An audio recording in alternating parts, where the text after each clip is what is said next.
You can start now, God willing. Thank you. I'm putting the verses again in the chat. I seek refuge in God from Satan, reject the name of God, most gracious, most merciful. In the name of God, most gracious, most merciful. Taha. The role of these Quranic initials as components of the Quran's awesome mathematical miracle is given in detail in Appendix 1. We did not reveal the Quran to you to cause you any hardship, only to remind the reverent. A revelation from the Creator of the earth and the heavens. The most gracious, He has assumed all authority. To Him belongs everything in the heavens and the earth, and everything between them, and everything beneath the ground.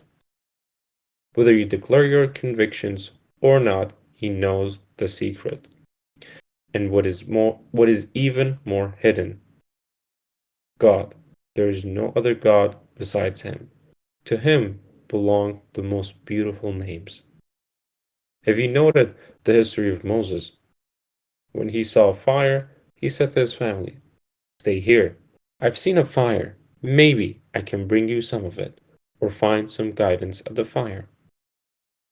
When he came to it, he was called, "O Moses, I am your Lord.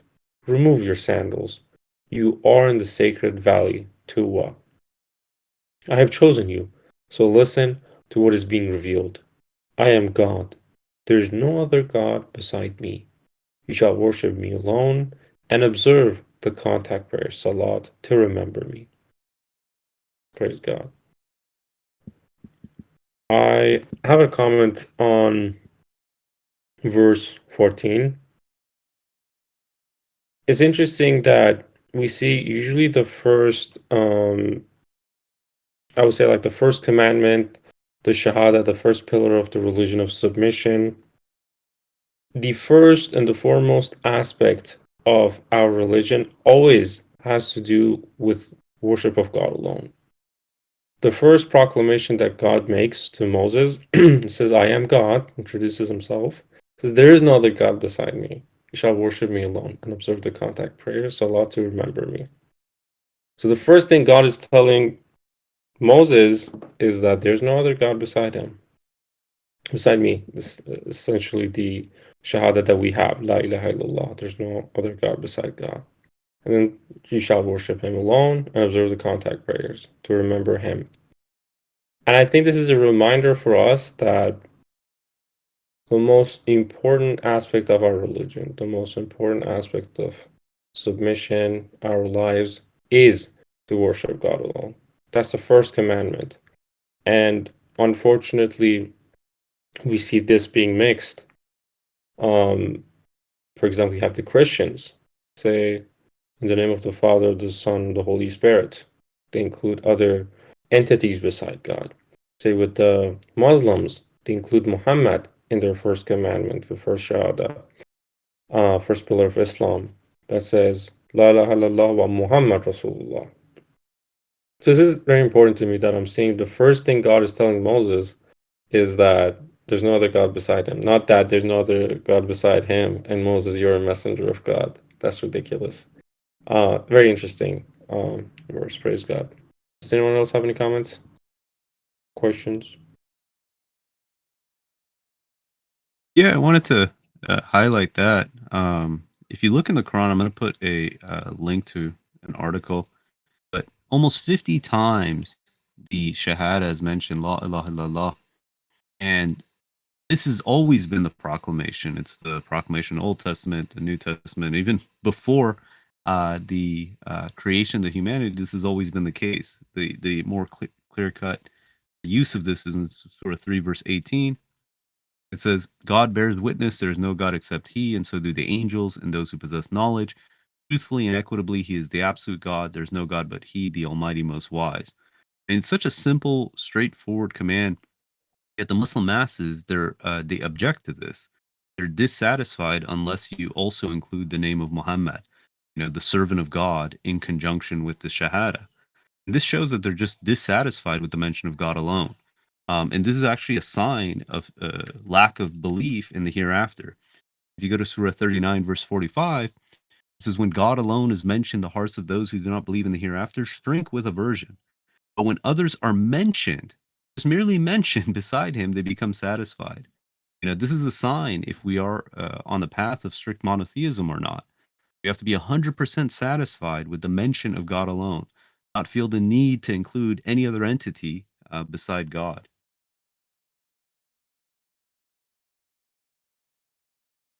Thank you very much. God bless you. Does anyone else have any questions or comments? Please go ahead. Peace. Is my voice okay? Yeah, PC fine. Go ahead, brother. Yeah, mashallah, so verse 7 says, whether you declare your convictions or not, he knows the secret and what is even more secret. So there's really nothing to hide from God.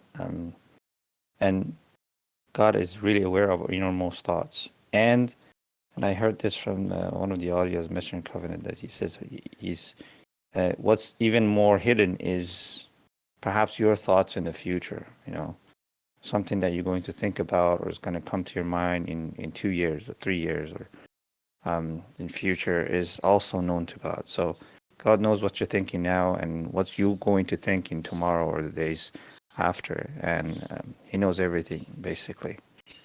In fact, God knows us better than ourselves. And one of the functions of us being in this world is that God will put us in a situation that we will get to know ourselves a little bit better. Every day or, every year, we get a chance to look back and, and he puts us in a situation and we will say, oh, I never thought that coming out of me.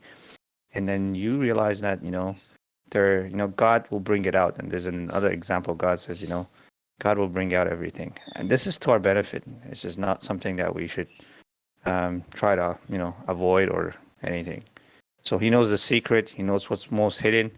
And he brings it out for a very good reason, because this is our chance to basically get purified. And without coming out, the likelihood of it is very slim. So that's our opportunity in this world. Thank you. Thank you very much. God bless you. Does anyone else have any questions or comments? I want to share something else. Yeah, go ahead. But this is among the traditionalists. Like, most people who are, traditionalists, they don't realize the egregiousness of their doctrine, right? They don't realize how blatantly, shirky it is. This is a hadith in Tirmidhi, and I'll link to an article where the Imam is saying that this is a good thing, and all the people who are saying that this is a good thing. So in this hadith, the individual goes to the messenger and says, indeed, I say very much salat for you. How much of my salat, and if you look at the Arabic, it's al-salat, right? Should I make for you? He said, as you wish. He said, so the Ubay, I said, a fourth. He said, as you wish. But if you add more, it would be better for you. I said, then half.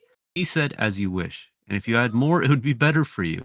He said, I said 2/3. He said, as you wish. But if you add more, it would be better for you. I said, should I make all of my salat for you? He said, then your problems would be solved and your sins would be forgiven. So the dude is giving 100% of his salat for the Prophet. And the Prophet's supposed response was that that's good and it's going to remove all your problems. Like the egregiousness of such a claim, when God is telling us the function of the salat is to remember God. And here we have individuals arguing, and I linked that article. There's scholars arguing how this is a good thing. Yes, dedicating 100% of your salat to other than God is a good thing. This is how you actually get closer to God. It's so outrageous. It's like, it's not even trying to sugarcoat it. Not like, hey, can I mention you? Can I pray for you? It's like, no, 100% of your salat is going to be to pray upon the Prophet. It's just outlandish, and it's just funny. They're in denial. Like, God bless them that they realize that how heinous this is. But what you see is, people go through the 4 stages of denial. First they say no, you're making it up. Then they say you're taking it out of context. Then they say so what, and then they say it's a good thing, right? It's like when this is like presented to people, they go through those stages. First they're in denial, then they say, oh no, the context is different. Then they say, okay, what's the big deal? And they'll be arguing why giving 100% of your salat upon the Prophet is a good thing. I mean, this verse 14 is a very clear verse when it comes to the word, uh, which it says la zikri, right? To commemorate me, and the word is not like worship and prayer, because they argue about the other verse which says the places of worship belong to God. Do not call upon anyone. Say, oh, we're not calling upon the Prophet, but this is very clear cut. He said the salat is to la zikri, which means commemorate or remember or zikr or mention me. And this is in singular, and this is a perfect verse for them to basically read and then abandon mentioning on any other names in the salat. But yet they still like to do all sort of weak arguments to say this is okay. Even with their own logic, when we asked them, did the Prophet say his own name when he was praying? Most of them will say no. But they say no, but you have to say it. I thought we were supposed to follow the Prophet. So, this is a perfect verse for anybody to clarify. And this is the purpose of Salat is to remember God alone. That's the purpose of it. And when you don't do that, you fail to fulfill the purpose of the Salat.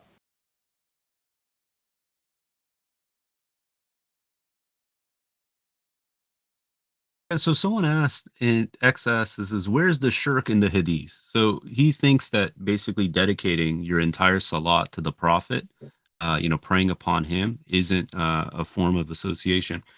So let's look at just some of these verses. So let's look at Surah 72, verse 18. Right? 72:18. It says, the places of worship belong to God. Do not call on anyone else beside God. Right? So the salat, as we read in Surah 20, verse 14, the function of it is to remember God. It's not to remember his servant. It's not to remember, the Prophet. And then in addition, God's telling us, do not call upon anyone else beside God. When you look at the atahiyat of the traditionalists, I'm going to put it in, they literally call upon the Prophet as if he can hear him, as if he's in the room with them. They say, Assalam alayka, right? So that's the singular you. Peace be upon you, as if they're talking to Prophet. Ayyuhan an-nabi, oh you Prophet. And they do this in every single salat twice, right? So perpetually, they're basically praying upon the Prophet. This by definition, in conjunction with 39:45, which we read, Justin just reposted, is when God alone is mentioned. The hearts of those who do not believe in the hereafter shrink with aversion. But when others are mentioned beside him, they become satisfied. And these people think they feel compelled, have to mention some other entity beside God in order to be satisfied, are showing that they basically are associating partners with God.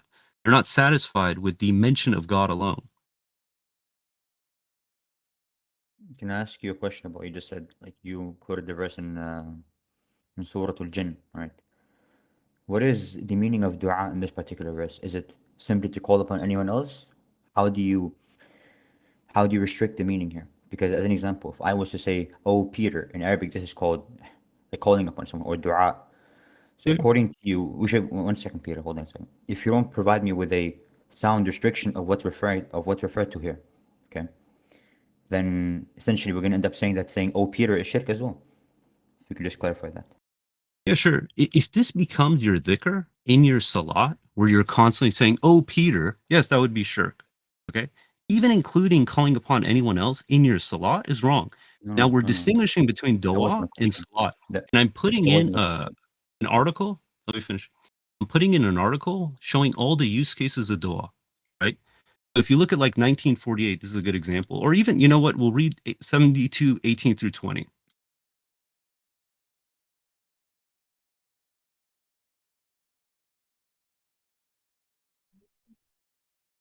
You want to read that, X? Oh, sorry, one more time. Okay. I put it in 72:18 through 20. Yeah. Okay. وأن المساجد لله فلا تدعوا مع الله أحدا وأنه لما قام عبد الله تدعوه كادوا يكونوا عليه the text is a bit hard to see on my computer. Let me zoom in one sec. Okay. Yeah, I was just gonna say. Oh god. وأنه لما قام عبد الله يدعوه كانوا يكونوا عليه لبدا. Is that the verse? Here, I mean, do you Yeah, want to read the I English? can read the translate. I can read the translation. I was just saying, the place of worship belongs to God. Do not call on anyone else beside God. When God's servant advocated him alone, almost all of them banded together to oppose him. Say, I worship only my Lord. I never set up any idols beside him. So it's not even about frequency. It's not a matter if I call on someone 10 times in my salat or I only call on them one time. The salat is for God alone. So I shall not call on anybody except God. So the moment I call on anyone except God or mention someone other than God, then I'm violating the sanctity and the function purpose of my salat.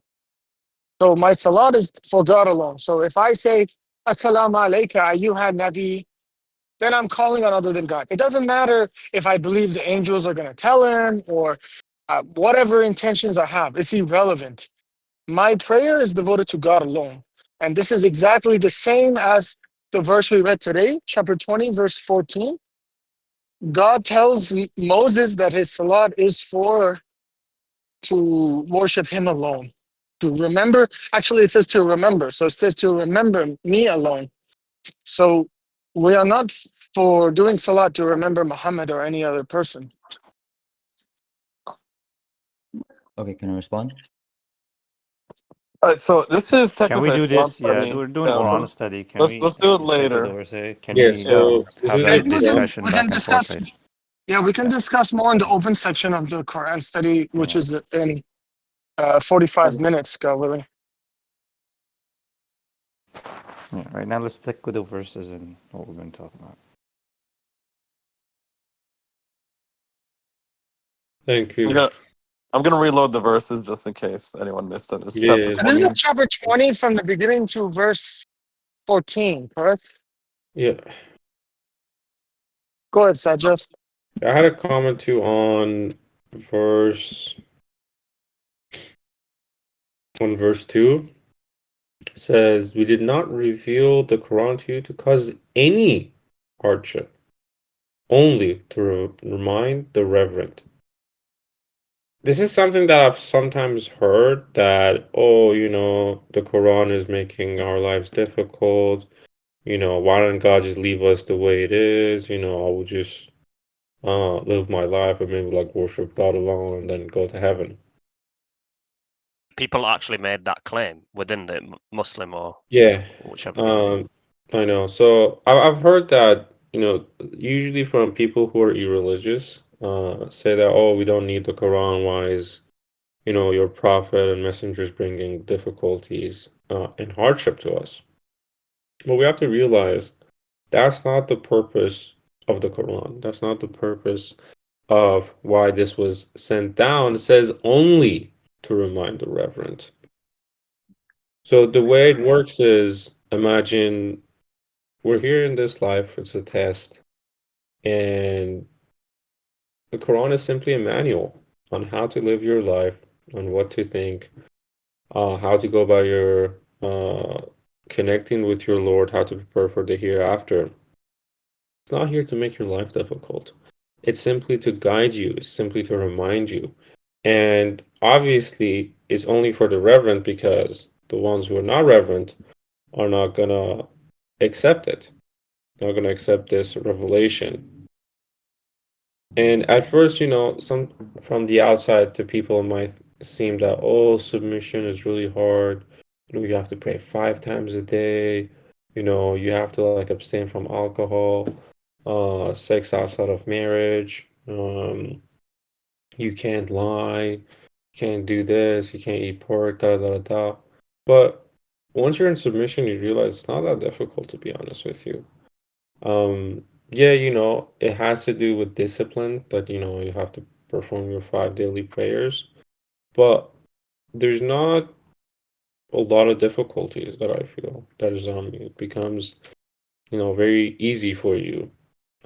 If you want to do them, God makes it easy for you. So to me, it's simply just a guideline on how to live your life to the fullest in the best possible way. Not only so that you will have a good life here, but more importantly, to prepare for the hereafter, for the day of reckoning. That's it. Thank you. Can I read a couple of verses on this subject? Because Yeah, go ahead. also I believe that in Quran we're talking about this also in the concept of Ramadan. It's 2:185 says Ramadan is the month during which Quran was revealed, providing guidance for the people, clear teachings, and the statute book. Those who witness this month shall fast therein. Those who are ill or traveling may substitute the same number of other days. God wishes for your convenience, not hardship. So that you may fulfill your obligation and to glorify God for guiding you and to express your appreciation. So Ramadan, the fact that we're in it, it is to express our appreciation for God's guidance and for God's scripture. Because, Quran was revealed in this month, the night of destiny. So it is important that in the intention of fasting is not to, God, not to just, to mess with you and just to make you go hungry for all day.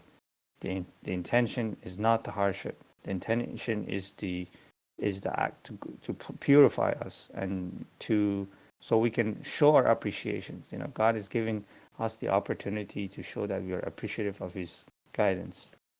And then we see this theme repeated in the Quran, where God says, God does not wish you any hardship. This is in Surah again, Surah 3, Al Imran 108. It says, there is God.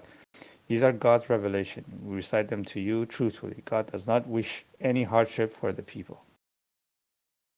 And so on and so forth. So this is basically reminding us that the intention of the scripture, the intention of guidance, is to have a chance to purify ourselves and not for the hardship. Thank you. Does anyone else have any questions or comments? I just wanted to confirm it's 20 to 21 to 20. No, 14. chapter 20, Just chapter chapter 20, 20, 0 to verse 14. 0 to Okay, 14. yeah. Oh, yeah, I see it here. Never mind. It's okay. Nice one, thanks. So what is Brother Peter? Are you listening? Yeah, I'm here. Chapter 20, verse 10. Does Moses ask for guidance at the fire? Is he looking for a hint or for like a sign from God? What do you think?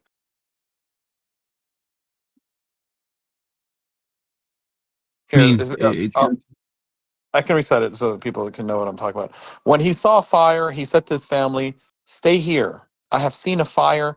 Maybe I can bring you some of it or find some guidance at the fire." Is he looking for a sign or is he looking for what to do next?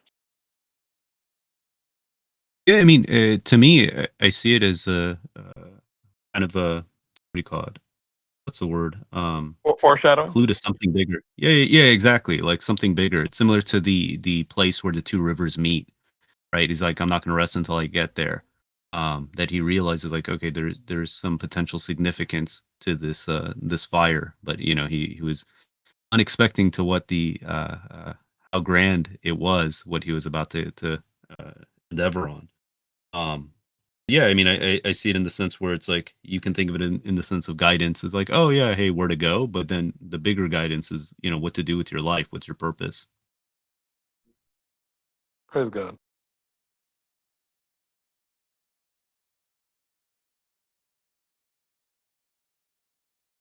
Praise God. Does anyone else have any questions or comments? Yeah, just regarding to 2010 there as well. Like, do you think I kind of it gives me a bit of reminiscence, like when certain situations occur in your life, and sometimes the sign is kind of that feeling, or maybe I should just go over there, or that random perfect timing of someone coming to help you in a moment of need or something, or you walk over like wondering, I don't know, if one time I was needing petrol, and all of a sudden I walked by someone who was like, oh hey, you stuck, bro? You stuck or something?" And says, "Oh yeah, actually I'm stuck. I've got no pen." Says, "Oh, I've got a can here. I can help you get out of this situation." It's like God kind of leading you to resolving that situation you were stuck in. If that person wasn't to appear there, you weren't to walk up to that guy you saw parked up there. Do you know what I mean? And it reminds me of similar like that. Like maybe to kind of, when you see something, or when you think of Allah, when you see something, maybe that's like a sign from Him. That inspiration to go there and then see if something comes of it. Do you know what I mean? So something that can be applied to anyone, not just Moses here as well, right? This is absolutely true, and I want to dwell on this concept for a second. When you guys, are walking down the street or in a car, you're traveling, or you come up from like a subway, and there's a bunch of stores in front of you, and you just tend to not really care about them. But sometimes one specific store or sign catches your sight, and then you're inspired to go there. Right? Like, oh, I actually need this. I need that. I forgot this. I forgot that. Oh, that looks interesting. Right? We don't realize, sometimes we think this is just us. Oh, hey, I've happened upon something that I need or I'm interested in. In reality, God is sometimes signaling you to these locations to learn something. Right? The same thing with the fire. Moses is in the middle of a desert, and a fire comes out of nowhere in the distance. It's like, okay, hey, you know what? Maybe over there has something that is to my interest, something that may help me along. Right? And we have to see everything is being run by God. That God is running everything. All right, this is just a reminder. Whatever you stumble across, do not think it's a coincidence or that it's arbitrary. It may, in fact, be important to you in more ways than one. Peace. Yeah. Peace be upon you, God. God bless you. I have a comment on verse 2, 3, and 4, inshallah. Just a reminder to all of us here as submitters. God is telling us that we always become in Hamadak and what we become of the name of God, most precious, most merciful. We did not reveal the Quran to you to cause you any hardship. We are followers of the Quran, and the Quran must make everything about our religion very easy, very simple, without any difficulty. Only to remind the reverend, if you are a believer, a submitter in God alone, whatever you hear of God's revelation, you hear and you obey. A revelation from the creator of the earth and the high heaven. Ya MashaAllah. And if we look at Surah 14, verse 1 to 2. Who? Convert people? Oh, missionary? Sorry, If we who's look that?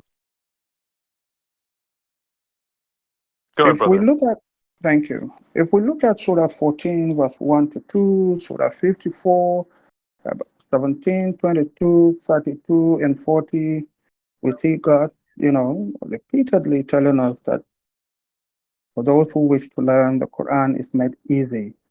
Who made the Quran easy? Who is the teacher of the Quran? God. So nothing will be difficult for us. And in Surah 20, verse 114, God reminds us there that if anything becomes difficult for us to understand, we shall seek knowledge from Him. We must not use our opinion. We must not allow our opinion to override God's knowledge, God's teaching. This is what brought about the Hadith and Sunnah that today we are referencing, because they did not allow the Quran to be okay for them. A lot of opinion created, invented, brought about the Hadith and Sunnah. We must be careful. We must not allow our opinion to override God's revelations or God's teaching. So verse 14 of Surah 20, it says, I am God. There is no other God beside me. You shall worship me alone and observe the counter prayer salat to remember me. Beautiful comments from all of you. to contemplate Salah must be observed to remember God. God alone, no Muhammad, no Abraham, no Jesus, no nobody. The first statement there, I am God. There is no other God beside me. The Christians would say Jesus is God. And so many Muslims have put it challenge to the Christians to show in the Bible where Jesus said, I am God, you shall worship me. This is to confirm to us that God alone is worthy of worship. We see this in the Quran. God is telling us He is God, and we shall worship Him. Before the verse 12, God even told Moses, I am your Lord, remove your sandal. You are in the sacred valley too. So wherever we stand to worship our God, we must remove our shoes or whatever we're wearing, to prostrate to God and to worship Him. Thank you. God bless you. God bless you, brother. Thank you so Do you have much. anybody here who speaks or reads Arabic or understands Arabic? We got a couple people. Brother Yeah. Amin, what is your question? I'm curious to know why the verse 14 starts with Annani and Allah, because I understand and Allah means I am God. But where's the Annani? Is it to emphasize? This is this is actually it's an interesting subtlety in the Arabic, and some people identify this as an echo to the example that you find in the Bible, where it says "I am who I am" in reference to God. So when it says inni, right? So indeed inna, I am, right? Allah. So this is the only place that you'll see this grammar used. And it's only when God is talking to Moses, just like what's found in the Bible, where you'll see these subtle, how do you put it, biblical echoes inside the Quran. Referencing that it's familiar with the material in the Bible, but not quoting it directly. So for instance, like even in the 2012, it says, I am your Lord, remove your sandals, you are in the sacred valley of Toa. This corresponds, it's with Exodus 3. Let me pull up the exact verse. It's 3:5, yeah, Exodus 3:5.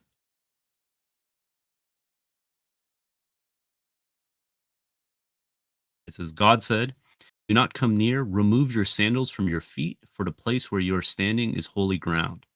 Right? So it's like without directly quoting Exodus 3:5, the Quran is showing that it has a very deep, intimate knowledge of these things. And this aspect of inni inna, right, is similar to what you find when God is speaking to Moses in the Bible.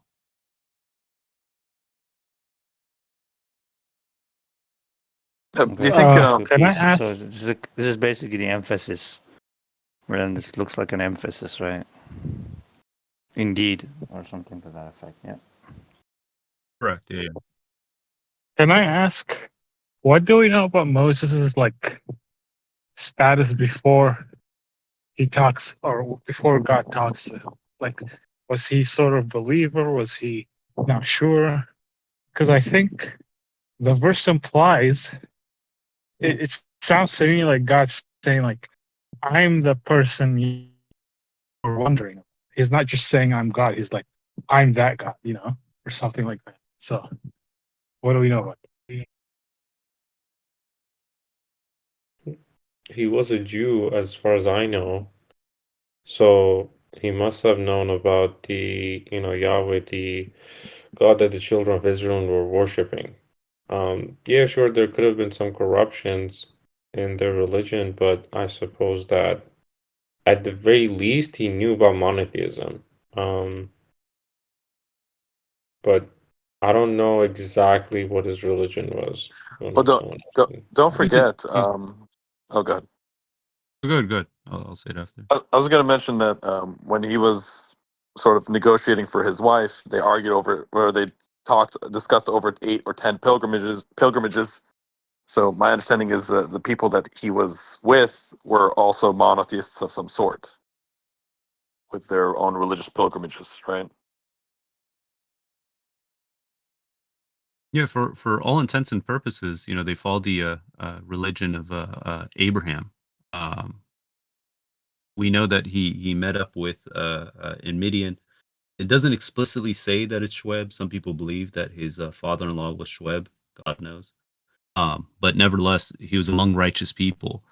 Uh, and also there's speculation that when he met the individual, right, who's presumably an angel, in chapter 18, that this was prior to his becoming a prophet. So it does show that he was upon righteousness, that he had, these basic tenets of the religion. Then when was given to him the Torah, it just increased the laws that are required upon them.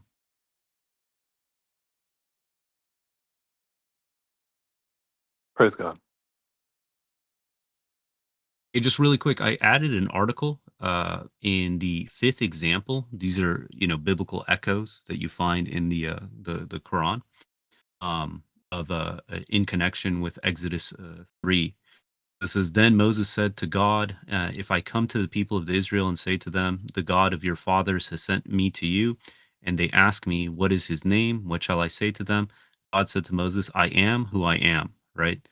And he said, say this to the people of Israel, I am has sent me to you, right? So, and then when you look in the Quran in 2012, 28:30, and 27:9, in these 3 instances, you have this double, inni, inna, right? Indeed, I am who I am.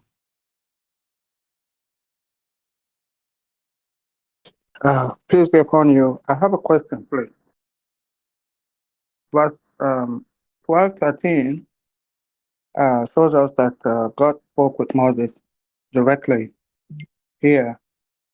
And we know that Moses was the only person or messenger that God spoke with directly. Others were through inspiration. My question is, in verse 13, God says, I have chosen you. I have chosen you to listen to what is being revealed. We know that all revelations go or passes through Angel Gabriel. Does it mean here God, reveal to Moses all the revelation, his messages directly? Or maybe there was something that God spoke with him about that are just precise and not the whole revelation? Thank you.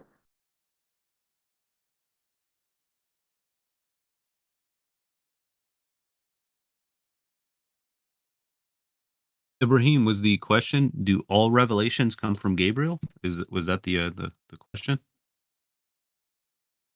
Yeah, my understanding is all revelations to the messengers passes through Angel Gabriel.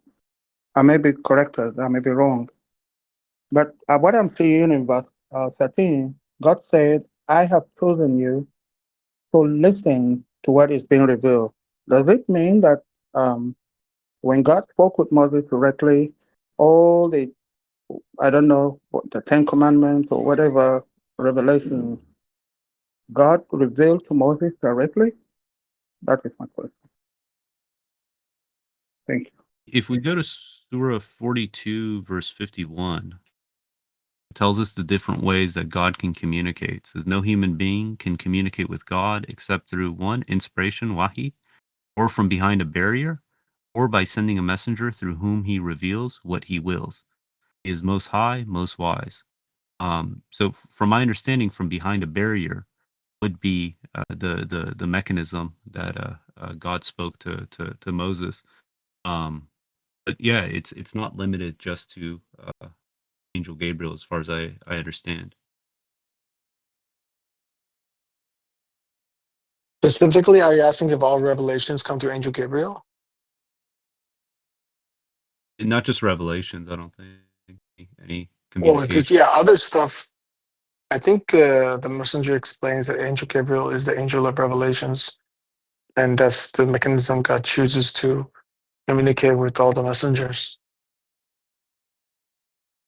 Would that mean So, that he was one of the 3 angels that met with Abraham? Maybe. I don't think those ones have to be Gabriel, obviously, because the But other angels can do other functions like destroy cities or bring the winds or provisions and all these kinds of things. But specifically when it comes to revelations, the messenger explains that Gabriel is called Ruhul Amin, which he ties to revelations, the spirit of revelations, or this is the function of angel Gabriel in this world. But MashaAllah. of course, Can you then explain verse 13 for me? well, I just wanted to add that, for example, Angel Gabriel was also utilized in a different way. He went in a human form to Mary and informed her about Jesus in 1919. And what did you want me to try to explain for you? I have chosen you to listen to what is being revealed. God spoke with Moses directly. Did he Yeah, God spoke. reveal did he reveal the Ten Commandments or all the uh, revelation that he gave to Moses, to the children of Israel, to Moses directly? When he said, so listen to what is being revealed. I think it's just referring to what is being revealed to him, not everything that's going to be revealed, because they got a lot of prophets that receives revelations and laws that all combined became the Torah, right? So it's not, everything didn't come directly to Moses for this. That's my point. No, I'm not talking about the complete Torah. What God gave to Moses specifically to the children of Israel. Did he reveal it Yeah. to him directly? No interference of Angel Gabriel? That's what my No, I think question is. that, yeah. I think that in that regard, I think it's similar to Prophet Muhammad receiving the Quran. It just got dictated words to him that he wrote down. That's the Quran, the statute book that he received. So we don't know how many laws that is. They say it's 613 or whatever, but I mean, we don't know if God gave him, let's say, 100 or how, whatever God gave him. Are you saying Surah 53, God revealed to Muhammad directly? And we have seen in other verses, God saying the revelation came through Angel Gabriel to Muhammad. Yeah, I believe it was dictated to him from Angel Gabriel, right? Similarly, I believe that the statute book was dictated to Moses through Angel Gabriel. Okay, may God enlighten us and increase us in the knowledge and wisdom. Thank you.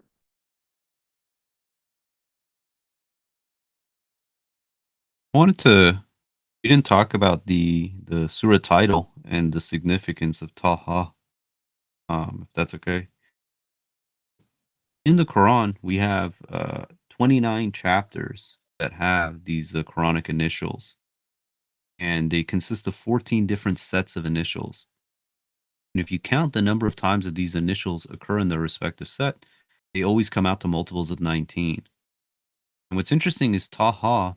This one is a unique because it has different sets within it, which come out to multiples of 19. I'm going to put in the surahs 20, 26, 27, and 28. They consist of Taha, Tasin Meme, Tasin, Tasin Meme. And what we find is if we put, if we add all these, right? Give me one sec. Let's start from, put it in the chat. Those who aren't familiar, the mathematical composition of the Quran. But if you look at this set, it occurs in a multiple of 19. So we're going to do chapters 19, 20, 26, 27, and 28. And what we find is that if you get the total of these, counting all the ha, ta, scenes, and memes, that total is 1767, which is 19 times 93. Now, if you basically split this up into two different sets, what you find is each of these sets also comes out to a multiple of 19. So if you look, so Surah 19 also has a ha, right? So it's kaf ha ya ain sad. So we're taking the ha from there into this set. But what if you go to Surah 29, 30, 31, and 32? Those ones are alif lam mim surahs. What if we add the memes instead of the just the ha? You see that this also creates another set that's a multiple of 19. I want to put it into the chat.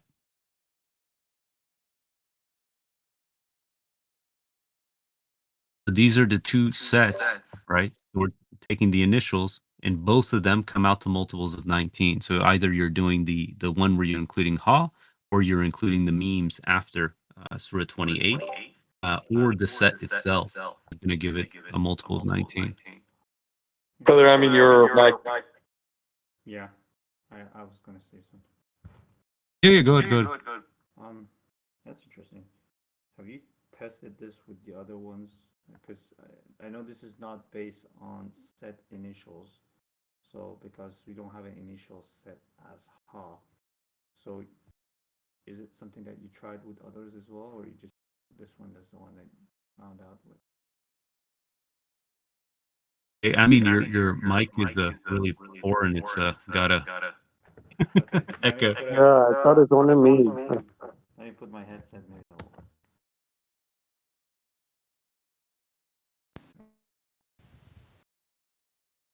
Hello, is it better? Yeah, perfect. Okay. Yeah, no, I got the question. If we Okay. tried it with other sets, I wasn't the one who discovered this. I don't actually know who first came up with this, but no, this is like unique within this one. It's similar to like say Hamim, where if you add the digits, you get basically the multiplier. It seems like within each of these sets, there's something that's always like unique to them as well. But I put a link in the so people can verify it for themselves. But there's some other interesting findings here. So if you get the geometrical value of these four letters, ha, ha, sin, and meme, the geometrical value comes out to 114, which is 19 times 6. Then additionally, ha, okay, it starts with sort of 20 verse 1, where it gives the initial. Now check this out. If you count all the tas up until this point and all the tas after this point, there's the exact same number of tas, 1273, or sorry, 636, before and after the occurrence in Surah 20 verse 1. That's very interesting. Yeah. And Yeah, I noticed that we have 3 or 4 surahs. Actually, the name of the surah is the initials. It might be interesting. Would be something interesting. That's to right. look Sad, Taha, and Yasin. Actually, there's 4 of them, right? Because you have Qaf That's what I too. said. 4 Sad as Yeah. Sad, Taha, Yasin, and Qaf. and Qaf. Yeah. So it's interesting that maybe there's some correlation in these 4 surahs with the code as well. The fact that their name of the surah is also the initials. Thank you.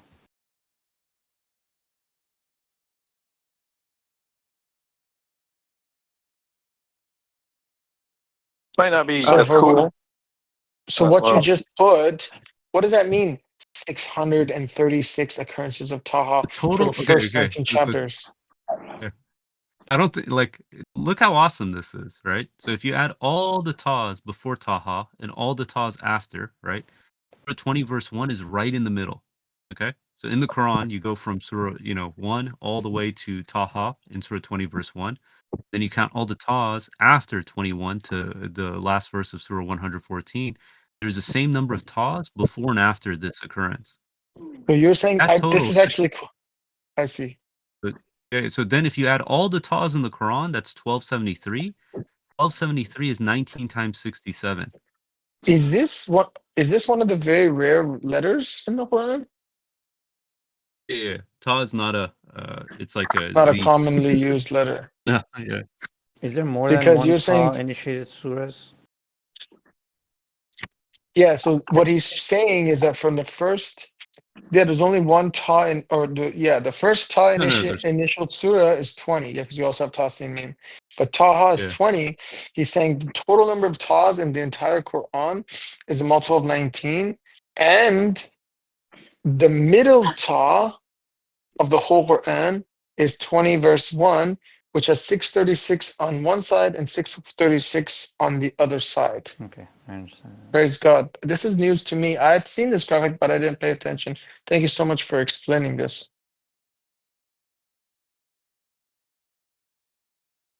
Fascinating. I mean, it's one of these things we take it lightly. Like, we don't stop and think, like, wow, right in the middle. Because roughly, if you had to say where the middle point of the Quran is, it's around Surah 19.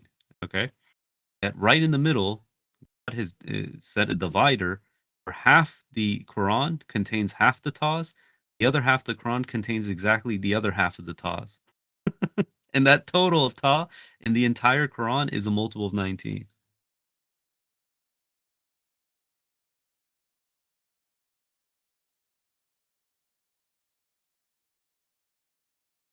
And if you look at the graphic of the two sets, it's as if Ta is the anchor that is connecting these two.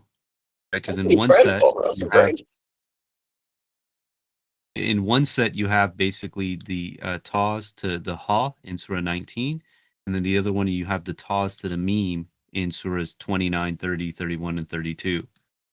Right, so it's like the anchor of that is Ta.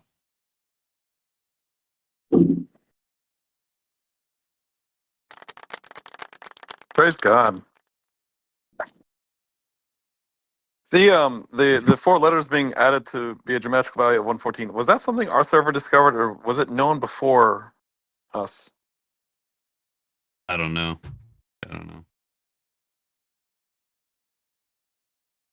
Praise God, regardless. And I think this is what the messenger mentioned, or he meant when he said that Code 19 is just going to keep growing until the whole world recognizes that it's the unaltered word of God. Right? Because at some point, there's just going to be so many that any honest person is going to be is going to have trouble saying it's arbitrary. Praise They be made it God. up. Here's 1,000 more 19s, right? Try strong arming that one. I know. All right. Well, so we got still 8 minutes before the halfway point. All right. Do you guys want to keep going on these verses, or do you guys want to look at the next 33? I don't know. Yeah, I have No. I have a reflection. Go I'm ahead, just looking at, yeah, thank you. The question I asked in verse 13, I was just looking at it again. Verse 14 has answered me here, if I may be right. When God said to Moses, I have chosen you, so listen to what is being revealed. I think the revelation there is God telling him that I am God, there is no other God besides me. You shall worship me alone and observe the counter prayer, Salah, to remember me. Probably that is the revelation God gave Moses at that particular time. Because I was looking at and reflecting on so many verses about Moses.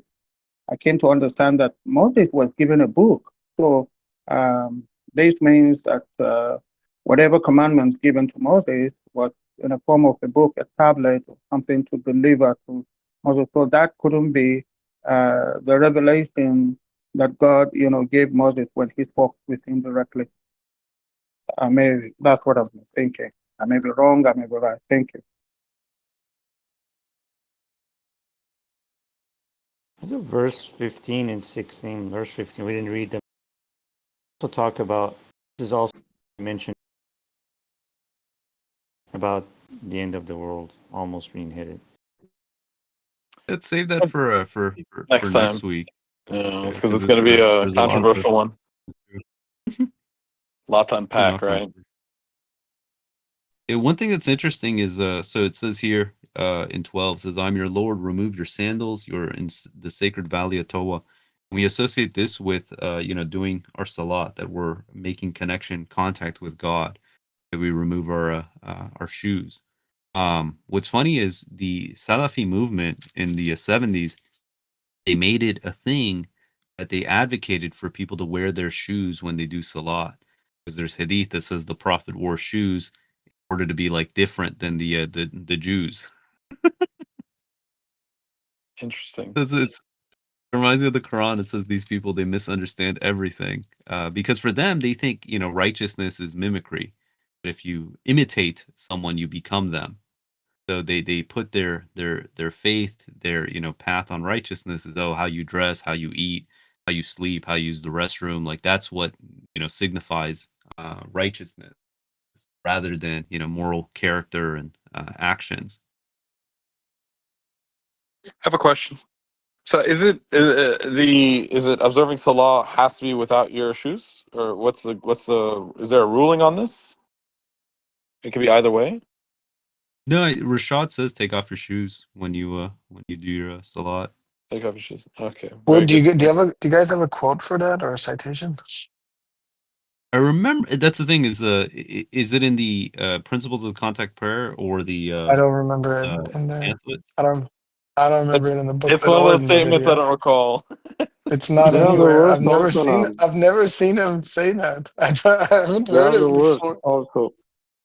There's no When God verse. is asking Moses, remove your sandals. You're in Yeah, but sacred. Well, that's sacred valley. Yeah, so whenever you take me there, I can remove my sandals. But you have to argue that anytime you're praying, it's in a similar state. I mean, we accept it. I have an argument for this point. Are you guys ready? Masjid dress nicely. Is that what you're gonna say? No. Okay, go. How is taking off your shoes dressing nicely? Oh no, No. I was thinking I have a better that argument. for God says when you go to the masjid dress nicely, but when you're No, at home and you're praying Salah, you don't have to dress nicely, I have right? a good argument. All right, go ahead. Okay. So um it's not 100% bulletproof, but it'll get you over 90% there. Kind of like so the messenger does say to pray in a place that's clean and dry, right? So my shoes, the soles of my shoes are not clean. But if I'm standing somewhere with the soles of my shoes, then that means that I cannot pray there. I put my forehead there. So automatically I cannot pray where I'm putting my shoes. And I guess the I can use a loophole, new shoe then, huh? yeah, I that's can use new shoes. I was just about to, yeah, I was just about to make an argument for the loophole. The loophole is, I'll just buy new shoes, but still, um, I mean, Well, look, that's, I mean, I think at this Leather point socks.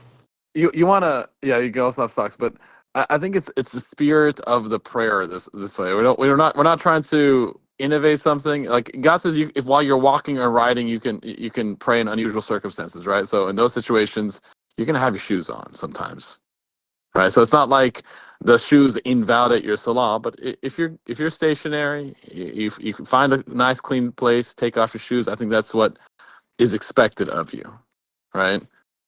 I'm not going to issue a fatwa if you pray with your shoes on. It's no longer valid.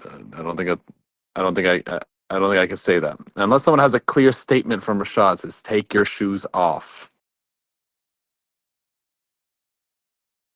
I mean, Another thing, I think it's only I just hadith that lets you wear your shoes. So the Millah of Ibrahim is shoes off. I'm down yeah, for I that. mean, yeah. I feel like, well, at any masjid, right? Like you can't be walking like I just think it's always been done that way. Like the whole Millah thing, right? Like think about it. You go to a masjid from outside. It's raining. It's snowing. It's whatever. You're gonna, you gotta take your shoes off, your sandals off. And in the house, everyone like takes them off. You know what I mean? So Hajj also. There's a There are verse houses that don't. there's a verse you pray yeah. standing and walking. Are you expected to take your shoes off? No, because that's unusual circumstance. We're talking about usual circumstance. He's saying part of Millah Unusual Ibrahim. circumstance, you don't even need wudu. I don't even have wudu when I'm stuck in a car or something. So that's a completely different situation. Yeah. So the idea is that Millah Ibrahim means that if you're praying normally, it's expected your shoes are off. Right, so this is the understanding. But But there's no if you do issue with have hats, right? Yeah, I see some people say, there's tradition that people should take their hat off when they enter a room. There's no there's no No, requirement that's for not that. a Okay. thing. Just make sure your forehead touches the ground, right? Or not the Bro, physical forehead, just your head touches the these ground. these guys pray with turbans on. Like it's always been like a thing. You know what I mean? Like I don't think Okay. the hat thing is a thing, but the shoe thing. There's been no disputes over that. Like I don't know a single sect that says like, Well, hey, there no, is. No, no, no. actually. Well, yeah, it's a hadith. In the hadith, you just said you could pray with shoes on, and they pray. No, Sunnis pray with shoes on. it's no. There, this is These are special shoes that you only wear during prayer, and they're actually No, leather no, socks. brother. No, brother. I'm talking Which about hadith? actual. No. Well, I mean, I try to find hadith, but I've seen like ordinary Muslims, like they take that hadith and they twist it to mean that you could just pray with your shoes on. So I've seen them. They'll just go out and just pray with their shoes on No, I know, sometimes. but those are referring to like if you're outside and things like that, because that's the only time they'll wear it. But I've never in my life seen a Sunni Oh, Muslim like it. who's at Yeah. the masjid in the home under normal circumstances. Any Muslim say, "Hey, yeah, you can keep your shoes on. Let's keep them on." Like it's just never been a thing. You know, like I don't think there's any disagreements that generally and under most circumstances you take your shoes off. Assalamu alaikum. Peace. When we go to Masjid Haram, a lot of people wear sandals, right? You in the Masjid Haram, correct me, God willing, if I'm wrong. One may have on sandals. When it comes time for Salat, the sandals are removed. When it comes time to line up and make the Salat, nobody wears sandals in Masjid Haram. No one wears. You understand what I'm asking or what I'm saying here? If I Yes, that recall it comes off correctly? during the time of prayer. Exactly. Thank you. Shukran. Please. I just googled it. It's true. Yeah, so this I'm sort of reading puts some- more dent into Navi's argument because they're wearing the sandals when they're doing tawaf. So Exactly. People wear sandals when they're doing tawaf in Masjid Haram, but when it comes time for the Salat prayer, they remove their sandals. Praise God. It's great to have an answer on this. Wait, so what? So AAA, why are they not wearing sandals in their prayer at the Masjid Haram? No, it's saying that they take it off at Masjid al-Haram. So Yeah, they're walking around with sandals. my And question when is it is why? Well, to be fair, I think it's difficult to. maybe. Yeah, it's difficult to like march around there on a hard floor with barefoot. That's gonna be tough on the marble floor. I have a It could question. Like, also where's this understanding coming It can from? also mean that has to do with the reverence of God and the very ritual and meaning of salat. Salat is making contact, connection with God. So removing one's sandals, in a situation that will allow it, is part of the humility, is part of the submission, is part of contact. You see, with God during the salat prayer. And salat is not equivalent to tawaf. It's not equivalent. They're not equal. They're not the same thing. Yes, brother, I agree with you, brother Douglas. They're not Excuse the me. same. What is Mhm. tawaf? I don't understand what this word means. That the It's the circumambulation, circumvention, or Circumambulation, the walking around the Kaaba. circumambulation. Yeah, going around the Kaaba, Okay, praising and that thing. glorifying God. Yes. Yeah, I didn't know that circum word either. No, so thank you So, for that. just revolving or walking around the Kaaba is called circumambulation or tawaf in Arabic. Great, thank you. And brother, just you're when asking I why hang on. Can I go first? you or me? Me. Go ahead.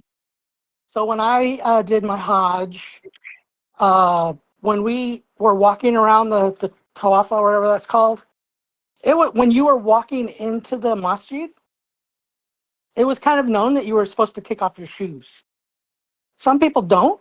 There's some people who still had on sandals, but it was known that you were supposed to take off your shoes. Like they didn't enforce it, but like one of the things I had to prepare for was having a bag so I could put my shoes in it because I didn't want to leave my shoes at the door and then figure out where they were later on. So I'm not. I mean, I did all When of that. I walked on all of that marble in my bare feet. It was wonderful. yeah, some can do that. Some may not be able to do it because of the cold. You know. Yeah, So and God says while walking you can glorify God. So when going around the Kaaba for circumambulation, you are glorifying and praising God. You are not observing the contact prayer salat. It is only when you come to observe the contact prayer salat that you remove your candle and do as God has commanded. So I have a question. So in the past, the time of the Prophet Muhammad, when they were doing Hajj, there was no tiled flooring in the Kaaba, and I think I believe it was just bare ground, sand and gravel probably. So did they take their shoe? Do you think they took their shoes off when they were yeah, doing the that's Hajj? actually a really good point. They probably was just like dry dirt or mud or whatever. They had Yeah. shoes on, and then when they wanted to pray, they would just put like the prayer mat or whatever, like they had a carpet, and they would just take off their shoes and pray on the carpet. Probably. Does that make sense? Yeah, they have to take off. They have to go with their shoes. So you think the carpet thing is just existed at their time? Everyone had to carry a carpet in view? They may have a mat, not necessarily the carpet that we have now. Yeah, we're talking about the really sand and mud and ground that is probably has animal Give them credit. feet Give them and all credit. that. So yeah. You got to give them some credit. They may have had ways to make sure that they're praying on clean ground, or they may have had mats on the side that they would take out and then they would return.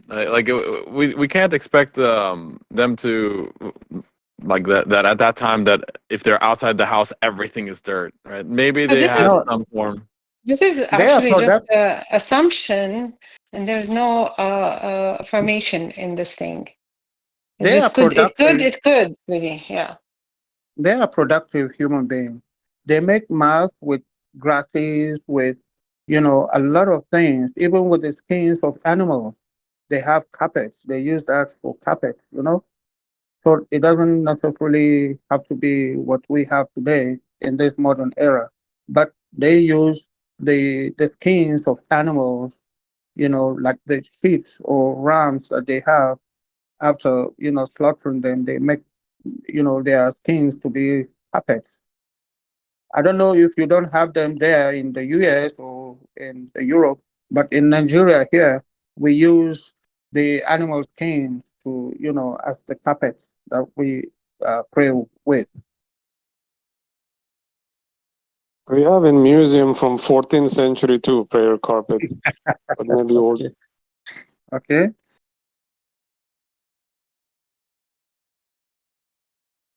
And I think also, from my understanding, you can pray outside, right? Even if it's in grass, right? The grass is not necessarily clean, but I think from God's Yeah. So perspective, it's it clean, can't be right? wet, right? But the grass, I mean, most of the time, grass is wet. It might not be, but generally, because the messenger says it has to be clean and dry, it can't. So, I mean, many times I've been in the grass and it's just moist and it gets me wet or like a little bit soaked or whatever. So I'm trying to explain to Brother Justin, maybe you can help, where he says it has to be clean and all the dry. time And so he traveling, keeps but saying, hello, can you hear me? Brother, we can hear you, brother. Francis, your mic's on, brother. Yeah, so what I'm trying to say, AAA, is I'm saying that it has to be clean and dry, and then Justin says, well, what if you have your shoes on? Yeah, but you also have your forehead on the ground, and you also have your elbow, and you also have your hands. So that space needs to be dry. It's not just about your feet anyway. Well, but so just because I do pray outside quite a bit, especially if I'm working outside. Like I'll take a sweater that's clean and I'll put it on the ground.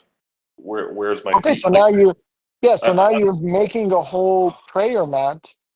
So then you're creating a clean and dry space for yourself, correct?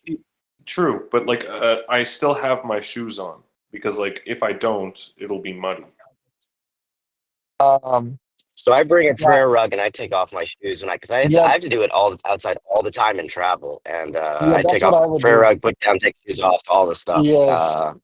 that's what I would do myself also, is just bring Look, cardboard or prayer mat or so, something and just put it so, on and just completely platform myself onto that base so rather than be half on, half off with shoes kind of a thing.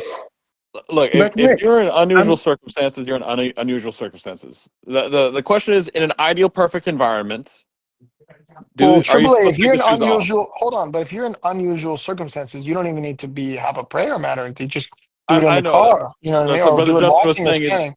Brother Justin was saying it gets muddy if he takes his shoes off. So he's saying I wear my shoes so I don't Yeah, get so I dirty. I mean, don't. think about it. If So you have a that's big piece unusual of for him. if you have a big piece of cardboard and just lay it flat, then you won't get muddy. brothers. I am even thinking that during the Prophet Muhammad's era, they may have tiles or something like that. Remember, Solomon came before Muhammad, and when Sheba visited Solomon, look at how they transformed her house with crystal. This is what we have today as marbles and other things. Crystal, time, you know. So they may have. I want to believe they have something uh, close to tiles that we have today.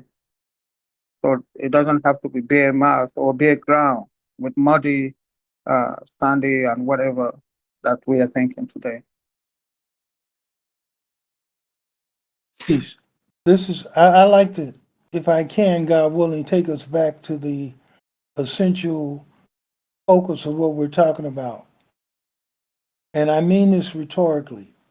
Why take off your shoes when you make salat? For all of us, I believe the answer is obvious. In a situation where we can do this, this is an expression of submission. It's acknowledging that God is the glory. He's the awesome one. He's the all-knowing, all-powerful. He's our Lord and Master. It's reverence. And essentially the removal of the shoes, just like when God told Moses to remove his shoes in the valley of Tuah, right? God spoke to him. When we make our salat, we remove our shoes in a situation where this is practical. This goes back to me to what God says in verse 2 of this surah, and it expands beyond that, where it says, "We did not reveal the Quran to you to cause you any hardship." Now, of course, we're talking about salat, but none of the rights of religion, none of the obligations that God has revealed and ordained for us to do are meant to be hardship. And in a place that is muddy, wet, not conducive to taking one's shoes off, but one wants to make salat, one does it appropriately according to what God has given us. So let's not make something difficult that God has not made difficult. And as far as people making Hajj, like was mentioned earlier before, I remember that as well, making Hajj. And when the tawaf, around the Kaaba, some people took shoes off, others did not. But we clearly understand that when it comes to Salat and we're in an appropriate area and place, we take our shoes off. Thank you.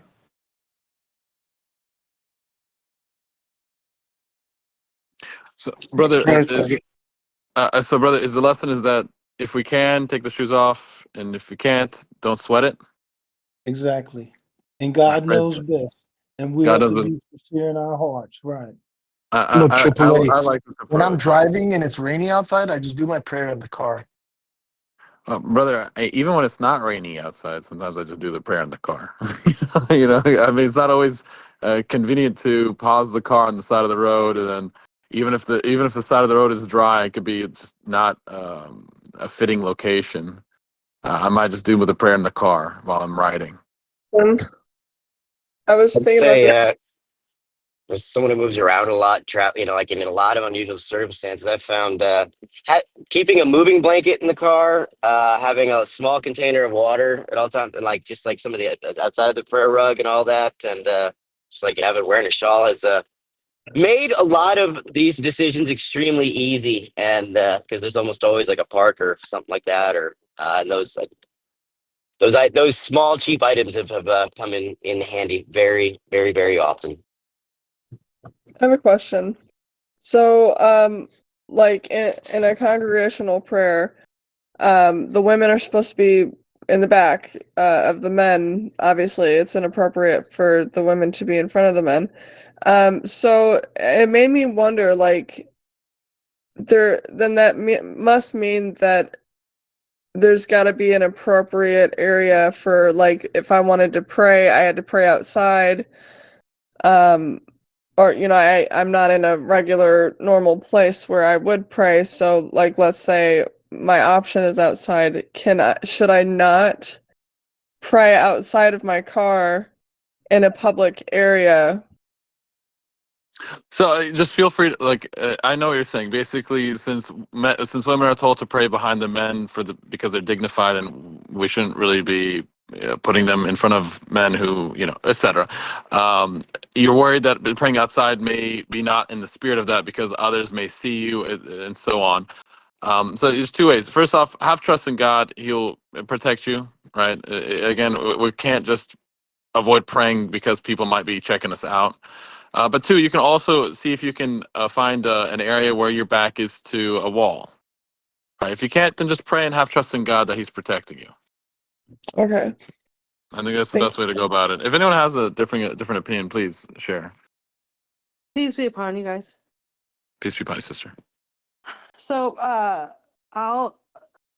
here's the thing. So when we're praying behind the men in the masjid, it's because we don't want to be a distraction for them, right? When you're praying outside of your home in the public, you're not going to distract anybody else from their prayer, right? It's not about, for me anyway, I don't believe in my understanding that it's about modesty. I'll pray anywhere, anytime, no matter who's around. But in the masjid, it's a little different, right? Because you're not trying to distract your brother who's also trying to pray. So that's why we pray behind them. So Randy, I just really wouldn't concern yourself about what people think or who may be looking or any situation. You're going to already be dressed modestly, God willing, so you have nothing to fear.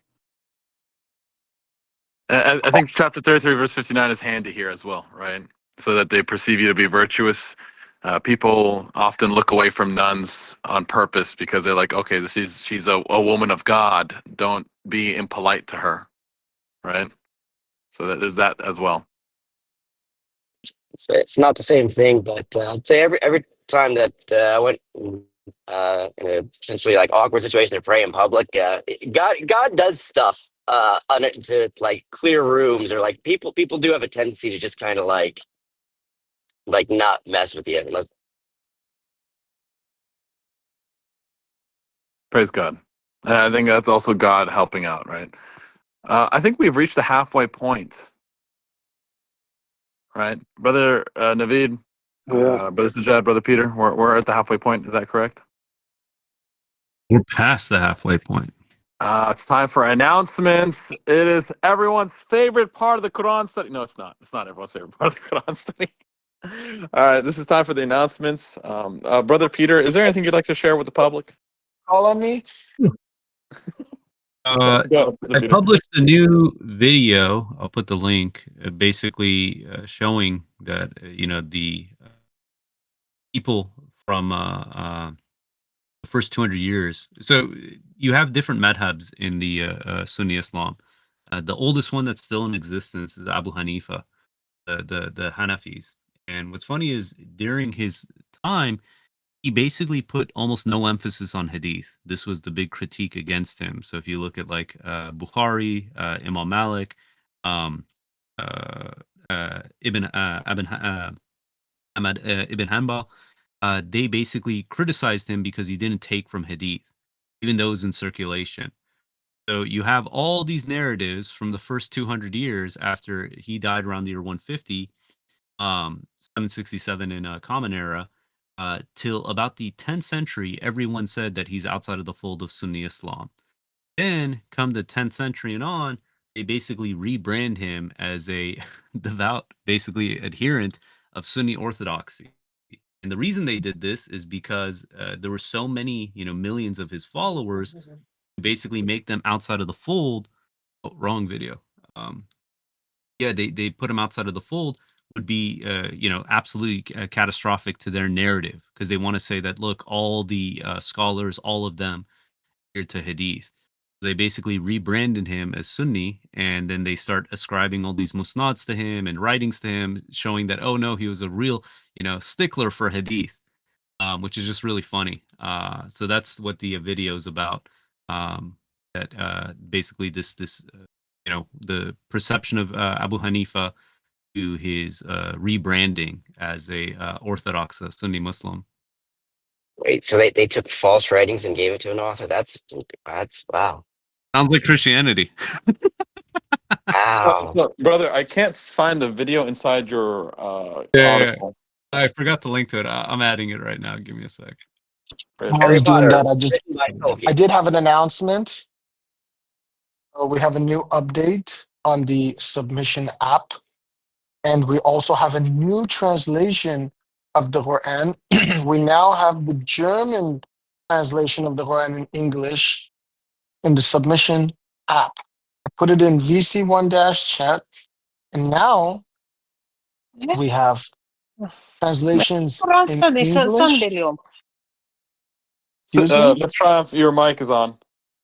Just mute her. She muted. Good. We have English, Turkish, French, German, which is brand new, Russian, Persian, Swedish, Bahasa, Tamil, and then obviously the Arabic is there too. So that's 10 languages. Hopefully we can add Spanish soon, huh? Do you want to make an announcement about that, AAA? Well, don't worry. When we finish it, I'll make the announcement. God willing.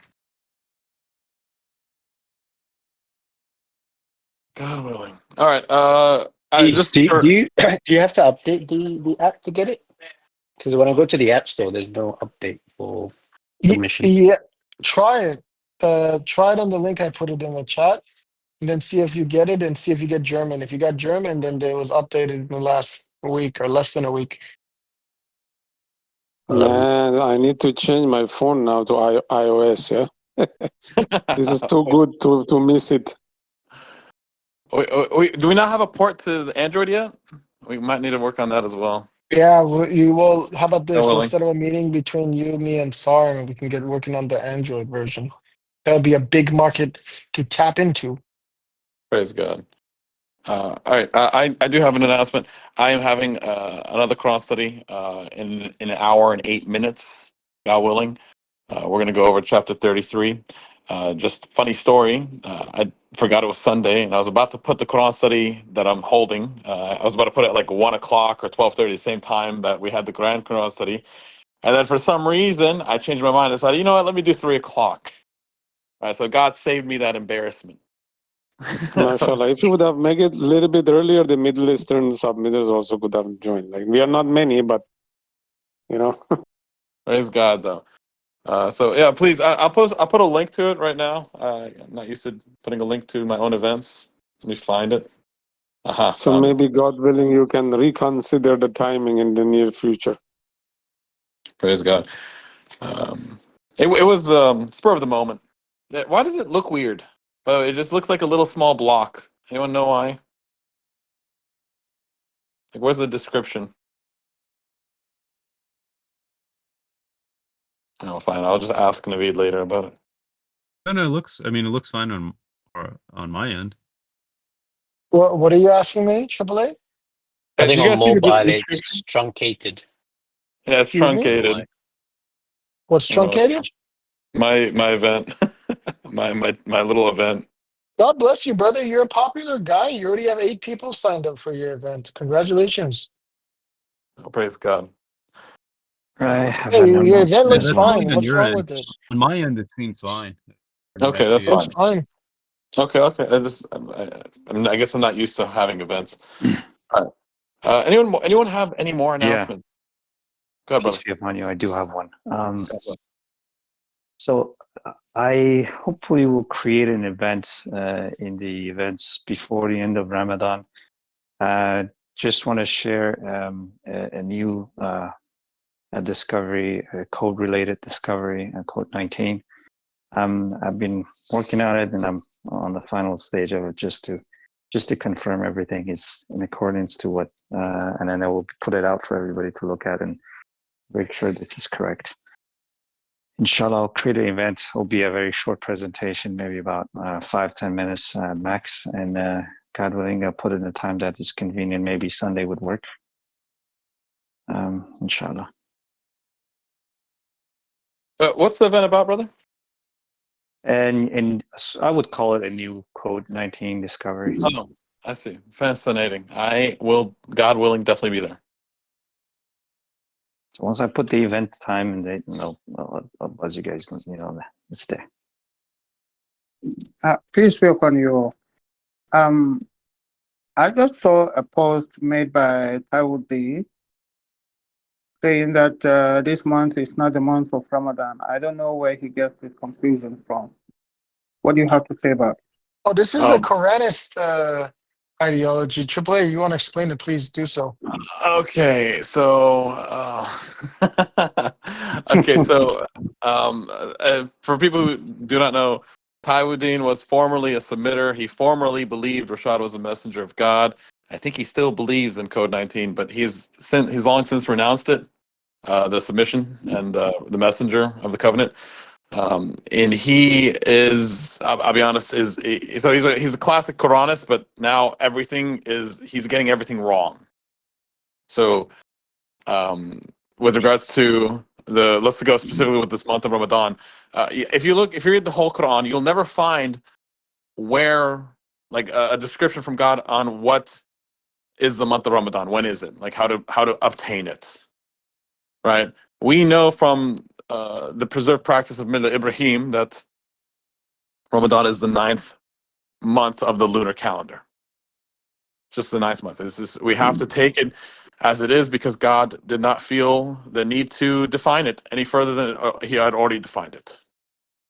Now, this is Mr. Taiwood is a Quranist now, so he is going to try and ascertain the month of Ramadan purely from the Quran without any reliance on anything prior to the Quran. So he's disregarding the religion of Abraham, essentially. Right. So, and now there's a couple ways to do it. One way is if you read chapter 53, you'll find that there's I think verse. Let me see. This is one that I was working with. I'm going to show you what I did. Chapter 53, verse 49. I don't know if this is what he's. I don't know if this is the way he's going about it. Do you know which month he said it is, brother? Yeah, I'm with you. Which do you know which month Taiwood said it was? Because this is one way that some people have led themselves astray. Okay, let me just copy what he posted. Yeah, go ahead. So while you do that, I'll go over the way that as a Quranist I was ascertaining a new month of Ramadan. This verse is translated here as He is the Lord of the galaxies. Other translations say he is the Lord of the Sirius star. Sirius star. So this is a specific star in space, right?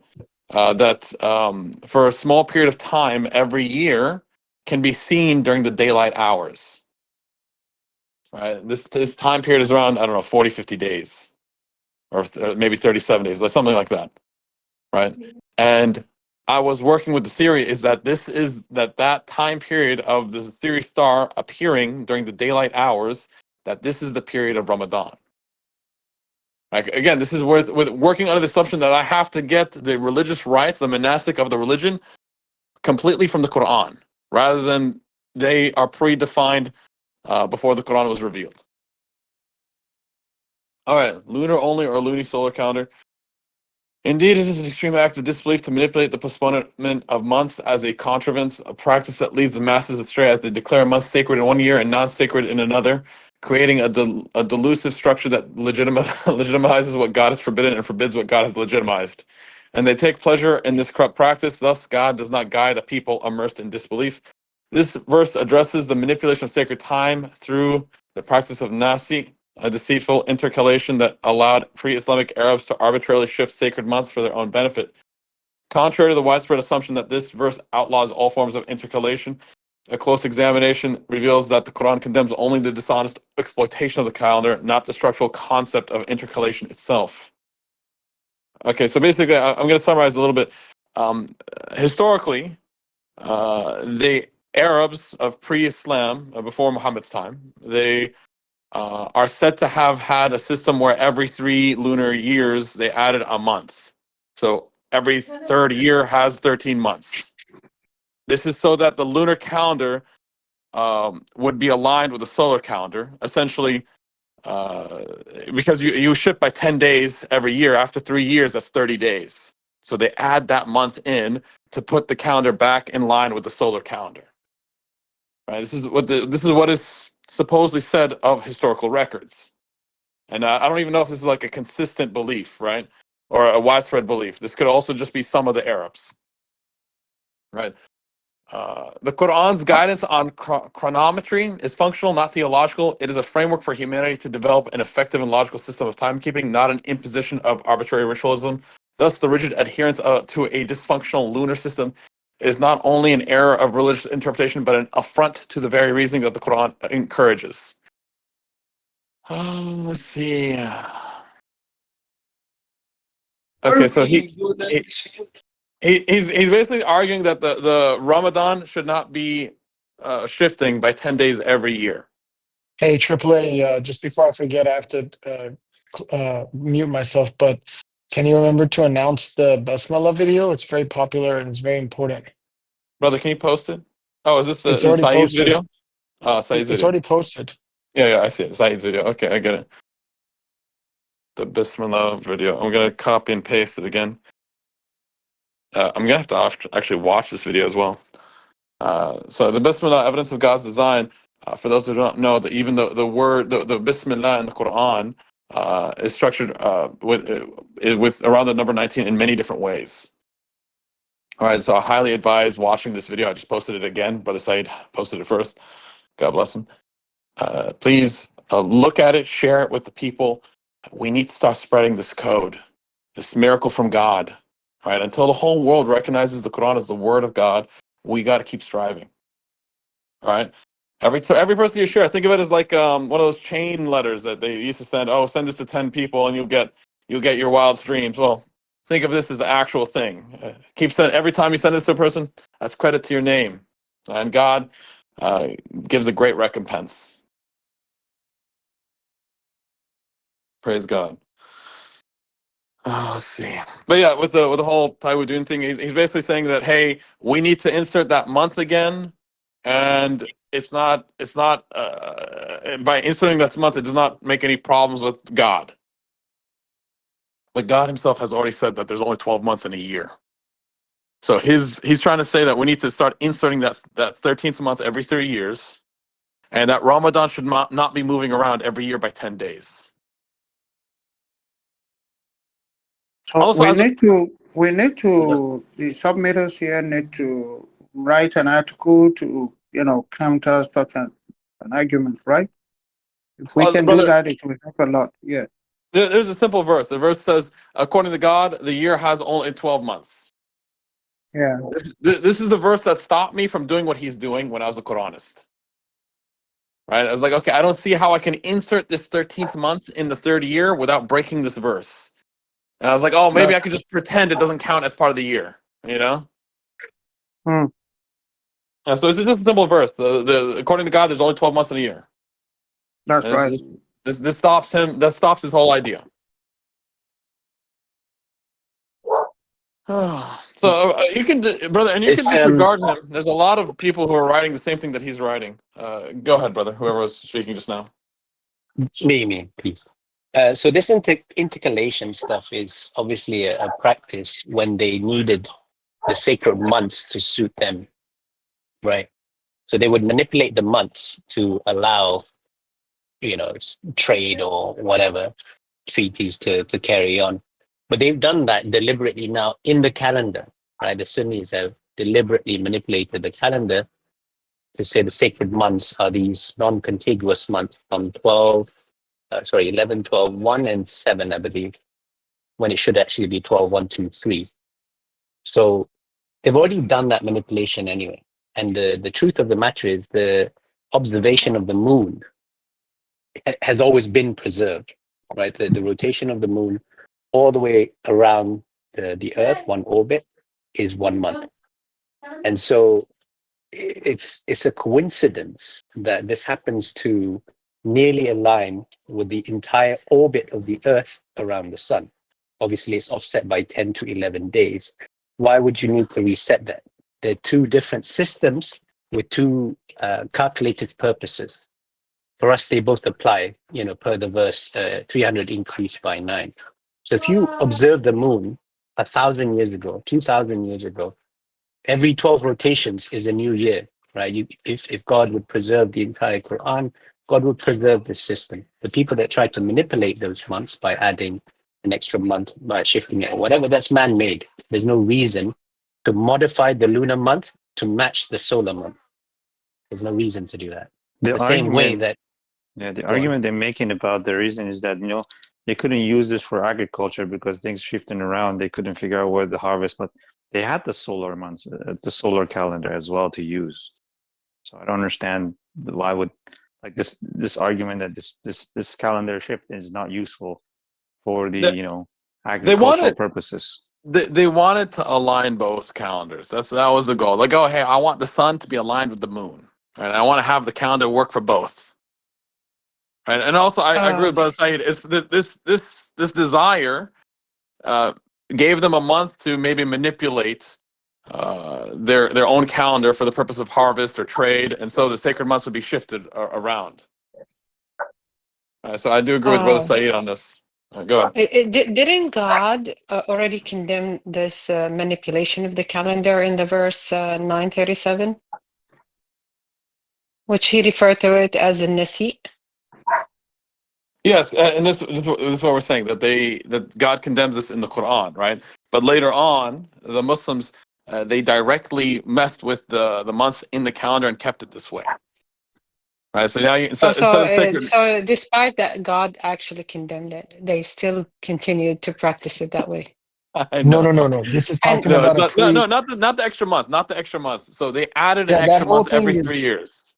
They changed that. Done. That thing is finished. Now they're just altering the sacred months. They're altering. Is that the nasi? Is altering the sacred that's months? not the nasi. That's a different We thing. talked about this. Altering and alternating are two different things. So again, the nasi is the extra month that they added back in the day. All right. Today they do something different. They move the months around. They said sacred months are these months, not those months. Yeah, but no, they just have the wrong months. They're not moving them anymore. They were moved once 1,400 years ago. That's what I'm saying. They moved them around from the original to now. They've been altered. Yeah. They've been altered, but they've stayed altered. They're not constantly altering them. Correct. They're not constantly altering. One time that's not what I meant. state. Yeah, exactly. Right. So again, they moved the sacred months and they kept them in this moved position. All right. Originally, like I said, they added a month to move around the sacred months for trade, for whatever reason they wanted to. God said this is not allowed, no good. So they don't do that anymore. But today, they shifted the sacred months from what they used to be. For those who do not know, it's 12, 1, 2, and 3. Those are the 4 sacred months. Do we want to go back to the Shahada? Full circle? Oh, all right. Here. Okay. Access is here, and we're in the second half. I just want to give a quick reminder to Brother Alpha, please just try to cool your chest and stay civil, brother. God bless you. Thanks for striving. So I just wanted to say that if you get a religious law from other than God, that's idol worship because some other God told you. So when you have a Shahada in the Quran and then you fabricate your own Shahada or you get a Shahada from somewhere else, then you're following a different God. Then you're not on God alone. So we have to be on God alone. This is Tawheed. This is strict monotheism. So when you get a different source than God, then you are committing shirk. Hope that makes sense. Yes, I don't disagree with that. I would say, مثلا, that the idea of democracy is also shirk because you're seeking rulings from other than God. But the issue here is that because you're not attributing that to God. Nobody claimed that democracy is from God, but you claim your Shahada is from God. Yeah, but you believe your Shahada is from God, right? Just 1 second. I give you an example to say that I agree with you. It on was that really particular bad verse. example. Yeah. Just 1 second. You'll understand what I'm telling you when you let me finish. What I'm telling you is this, right? I'm telling you that I do agree with you that getting rulings from other than God is shirk. Okay, in tashri'. However, the issue is what is the sources of legislation in Islam? So you want to reject The the Sunnah. Furqan. Yeah, the Just Furqan. The Furqan is the source of my legislation. friend, can you just let me finish? Like, I'll let you speak and let me speak. Okay. So the actual dispute is what are the sources of tashri'? What are the sources of Islamic legislation? Right? You want to claim it is simply the Quran, and you want to reject the Sunnah. So on what basis do you reject the Sunnah when the way the How about Sunnah? this? Let's Wait, make it I'm not very done. easier. Do you have any Wait, verse that says you, to you, follow you the just let me Sunnah finish. of the Prophet? 1 second. Can you just let me You asked finish? a You don't question. I have just to. wanted to answer them. Look, my friend, you need to make your points a little bit shorter. All right, Just I make know your you want point to talk. You shorter. don't want to be uninterrupted, but you got to make your point shorter. You already talking a very long time. And Like, this is a we already Okay, Quran know. so study, he so asked I me a spoke for question, like 30 but seconds. Triple A, What do he you asked think? me a simple question. He says, on what basis do I reject the Sunnah? I said, show me a verse that says to follow the Sunnah. Just let me Yeah. just You're finish, and then you can presupposing that there even is a Sunnah, right? just let me Go ahead. finish, then you can ask your question. Okay? Like, look, if you don't have the ability to listen for like, let's say 1 minute or like 45 seconds, I don't know what to say, right? Like even 2 Okay, minutes so here, how about doesn't this? take. We'll give you 20 seconds. All right, I'll put 20 seconds on the Okay, I'm clock. not. You make your No. points in 20 seconds. Like, All right. no. I'm not going So to how much engage in time do this. you think? How much time do you need to talk? Just tell me how much time you need to talk. Let's agree with this. I don't know. I have How to much just time? say. I don't know. I just have to say my sentence, and you'll have and to think listen. about your point. Come back when you have the It's time to make your point, and Look, we no, can no, move I don't on. want him to go. it's I a don't want him to go. conversation. I don't want him to go. Excess. Look, I'm just going to be quite frank with you. We've gone through these debates hundreds of times. All right. We already know the arguments you're going to make before you even make them. All right. So That's all you need to good. just make the point that you have to say. We'll address your points. All right. Yeah, I promise look, you. let's just cut straight through it. I know everything he's going to say that I've heard it 1,000 times. Just answer my question. Where in the Quran does it say to follow Sunnah? Yeah. So if you cannot let me finish, then why should I respond to any of your questions? Like, I'm Because not I've telling you already to let me. heard all, I'm because not. I've heard listen, Yeah. I don't care what because your I've verse is, heard, my friend. You need to okay, understand how to listen, have a conversation. If you can't, I'll just leave. Like, it's not, I mean, okay, listen. Look, I've heard everything you were about to say 1,000 times. You've never heard what I have to say. That's the It's difference. gone. It's gone, bro. Yeah. I think it's still for the benefit of having a civil conversation. Let him carry on his comments, and then once he's finished, we can address. all right, but I'm going to keep a track of time. Go ahead, Mr. Excess. Continue.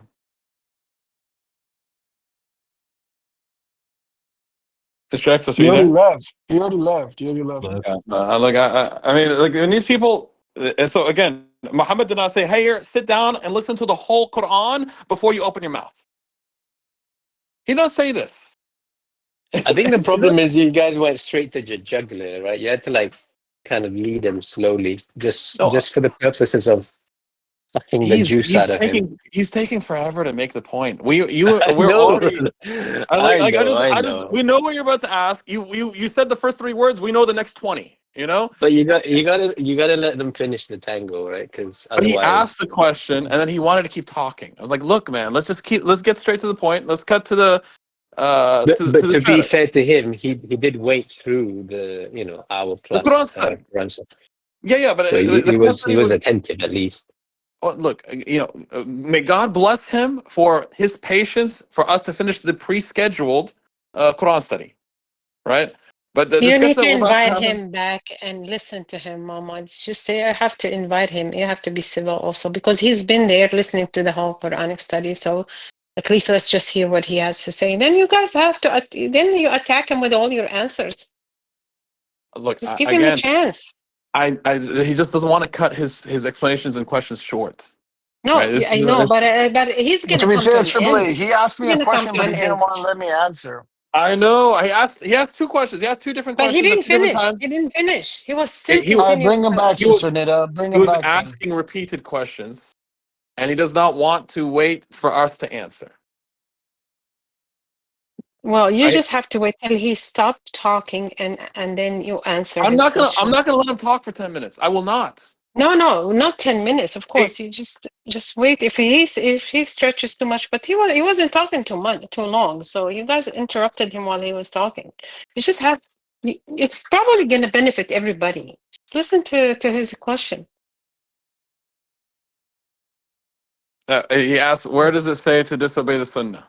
Where does it say not to follow the Sunnah? That's what he's going to ask. Yeah, He's and this is how presupposing. what are you going to We already Yeah, he clarify was to him? presupposing the sunnah. I asked He's him, what does it say presupposing to the follow Sunnah. sunnah? Yeah, so I it's like, said, what does it say to follow the sunnah? He didn't have an answer. What, Because Mama, he said, "Let me finish first. Let me no, finish he what he asked the was." question, ended it with a question mark, and then he kept going. Right? He kept going. And I knew if he keeps going, he's going to start naming examples and then ask more questions on top of his question. But don't you guys want the discussion? Actually, I honestly don't, but I do need to entertain you guys. So sure.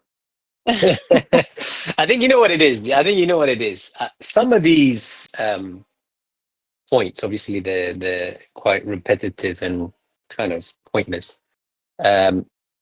Maybe this is a good chance for the likes of us who haven't done the debating so much. One, we have to go through the motions, right? We don't have all the answers. So the song and dance gets a bit longer and gives you maybe the freedom to step away, focus on whatever the case may be.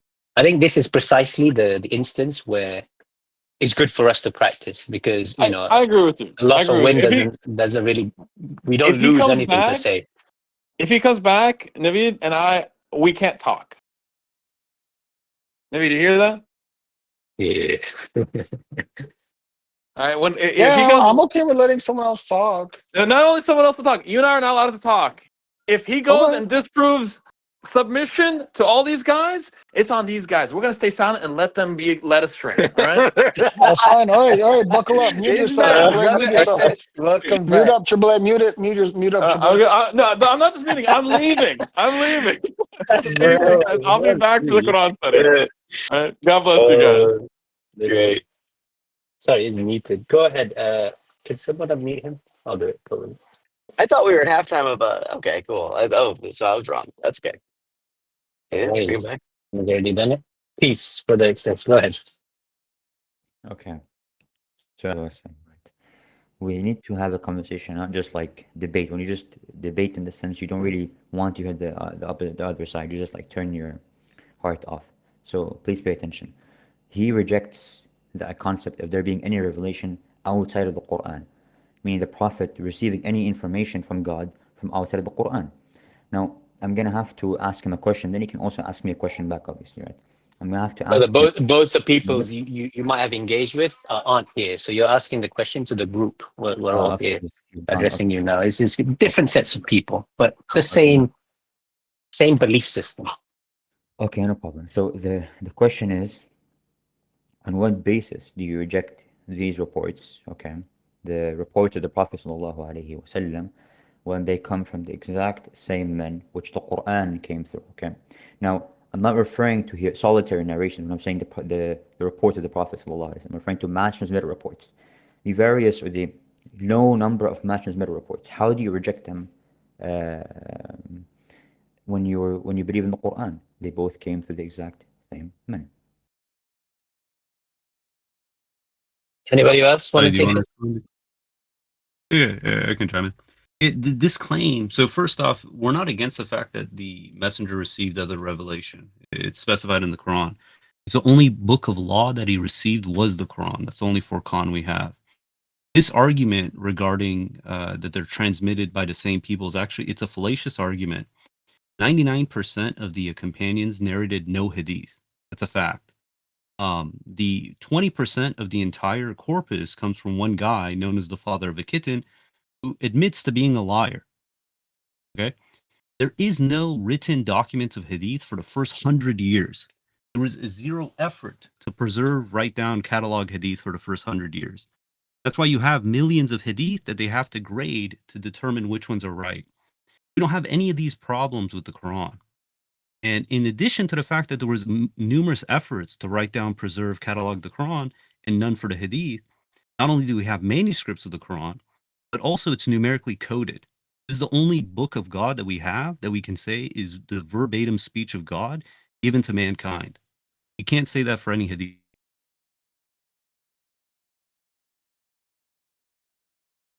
Is it me who was lagging, or is it him? Or did he mute himself? No, I muted that was my point. Okay, so your point basically is that most of our reports come from a particular individual, okay, whom you named. The problem here is, look, my question was about mass transmitted reports. These reports that I'm referring to do come from these men. Like the reports about the splitting of the moon. Just 1 second before anyone don't just jump in. So as an example, the reports about the spinning of the moon come from the same individuals that mentioned that have passed on the Quran to us, and we have the chains from the Sunni tradition for these for the Quran. They come from the same exact Sahaba. So you must either claim that these Sahaba are liars because they're making up reports, okay, and thus you cannot accept the Quran either because they come through them. And you mentioned the idea of the manuscripts, but these manuscripts were passed through whom? They passed the information that is in these manuscripts came through the companions. So you must start by accepting that the companions were trustworthy individuals. Otherwise, these manuscripts and everything that was written afterwards is worthless. You're saying it was written afterwards, but the people that it came from, were they liars or were they truthful? The original people that it came from. Because the Prophet didn't give you the Quran. The Prophet wasn't there to write down the manuscripts with those people who came 50, 100 years later after his death. So please stick to this point.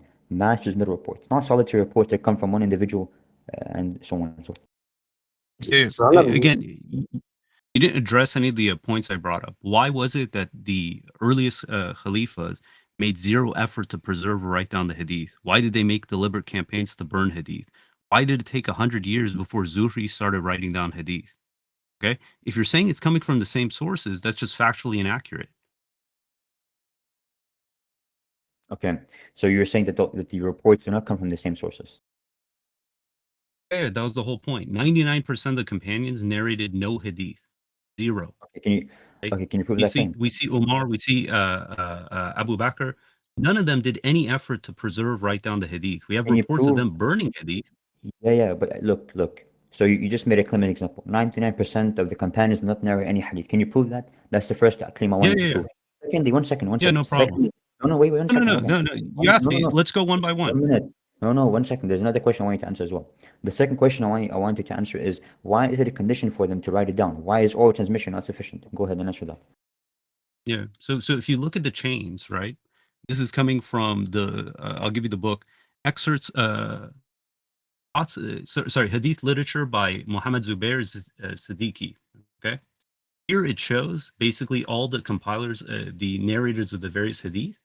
If you get all of them, basically because there was, depending on if you're looking at between 40,000 to 100,000 companions, the subset of those who actually narrated hadith is less than 1%, right? And I can give you the source for this. Here you go. This is a breakdown of the hadith, the ones that they're being attributed to, okay? You take this number divided by, again, 40,000 or 100,000, what you're going to find is that the vast majority of them narrated no hadith. That's a fact. Okay, you done? Yeah. So you haven't proven any claim. You made a claim and then you mentioned someone else to make the same claim. Like this image that you just made, I can go on Google right now and use a few tools and make it something like it. Like it doesn't. No. This is the breakdown. I don't think you understand. Look. Wait. 1 second. I'm not finished. I'm not finished. Because you're misunderstanding. You're misunderstanding what it's even being stated here. Can you just let me 1 second? This isn't my source. This isn't. Look. This isn't even my source. I let you finish. Excess. Yeah, but you clearly misunderstood what's being stated here. Can you not look? If I misunderstood something, you can let me finish, and then you can correct me. You don't have to jump in at the same time. Look, you made a claim. You need to address what's being said. You can't just you jump. haven't addressed anything he said so far. I am. You made a claim, and then you cited someone else making the same claim, and now you send me an image of that claim. How is this proving the claim? I'm asking you for evidence for it. Yeah. I'm giving you the evidence, right? It's not me making the claim. Right? This is a Hadith scholar, right? I can give you the book. This is basically comes from him, okay? That's the reason I'm citing for it. That table, that comes from him, right? His name is Muhammad Zubair Siddiqui. He wrote Hadith literature, right? This is his claim. He has a list of all the different, so he has the categories, number of Hadith narrated by individuals, okay? You take this, you say, okay, how many individuals narrated 100 20 plus hadith, 123, right? How many narrated only one hadith? 500.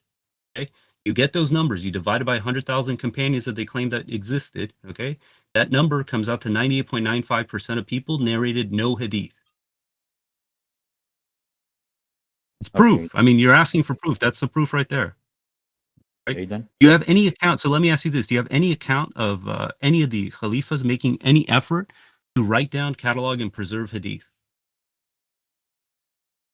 Okay, are you done? Answer.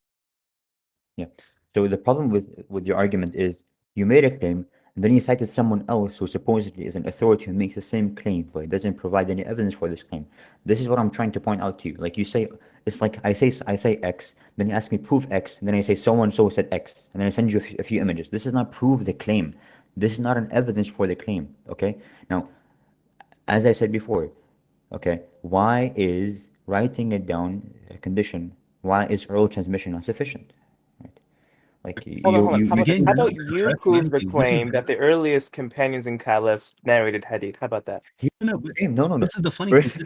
This is literally so Exos, just chill. the burden This is on the literally claim and proof. not on. This is the breakdown. This is the breakdown of how many companions narrated how many hadith. Okay, you're asking, hey, you're just citing some source. Yes, I'm citing a source who did the research. They looked through all the hadith. They said, okay, these are how many narrations each companion has. And what you find is 98.95% of companions have no hadith under their name. That's a fact. Okay, to say that this isn't proof, that's literally evidence. If you have evidence of or otherwise, please show it. Okay, so your claim is true because so and so said X and then made a research where he's trying to prove Y. This is not evidence. Do you know what an evidence is? Something that proves X, not when someone also agrees with you on X. Do you understand that? Like, I don't know how you came to this conclusion that he is proving it. This is the funny thing, right? I didn't pull up this information, right? Evidence, the available body of facts and information indicating whether a belief or proposition is true or valid, okay? You go through all the hadith, you see which companions narrated which hadith, okay? What you find is that in total, it's about 1% of the total companions actually narrated hadith.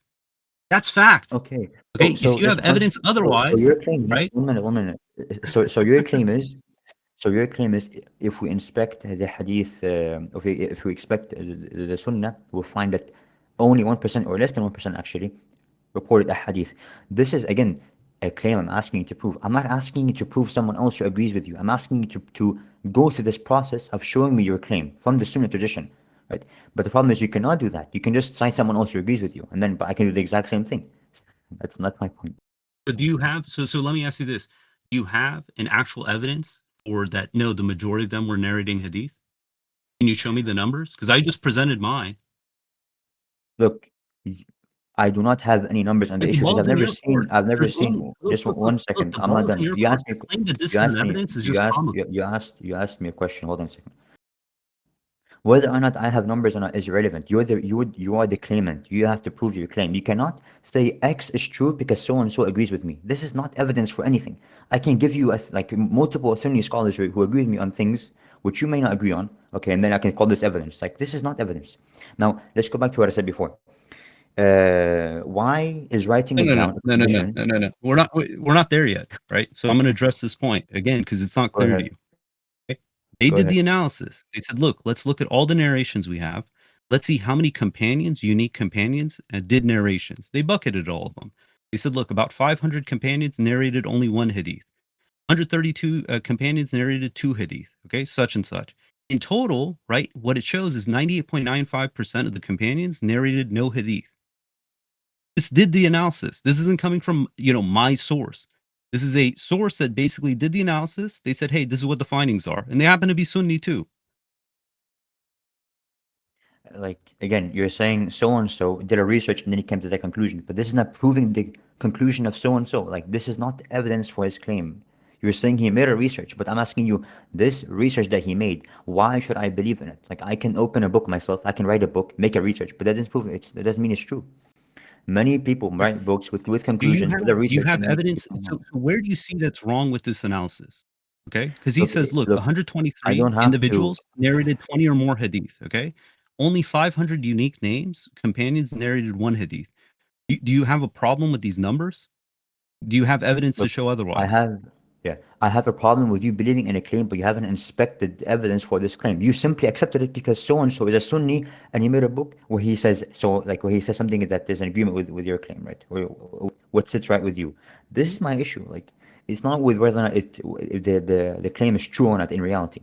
The issue So is I you have a question. I have a question, Brother Peter. So you're rejecting every evidence. So what is your evidence that so and so those narrators are actually narrating Prophet Muhammad's hadith? How do you prove this is Prophet Muhammad's hadith? How do I prove these reports that we have? Yeah, you just prove that this is actually what Prophet Muhammad said. Well, how do you prove that? Okay, like mention a particular report. This is like a very vast question. Or don't describe the question, just answer it. What, like, you ask? Look, you ask, how Yeah, do I you asked, know? how do you prove? Okay, Because you're one telling minute, Peter that this is you have no proof. What is your proof in claiming this is hadith? We have to take it because it's Prophet Muhammad's hadith. What is your proof that this is those narrators actually they are saying exactly what Prophet Muhammad said after 100 years? Okay, so again, like, you're asking you have to pinpoint a particular report, and then you can ask me, how do you know the Prophet said X? Because, like, it's not a sound question.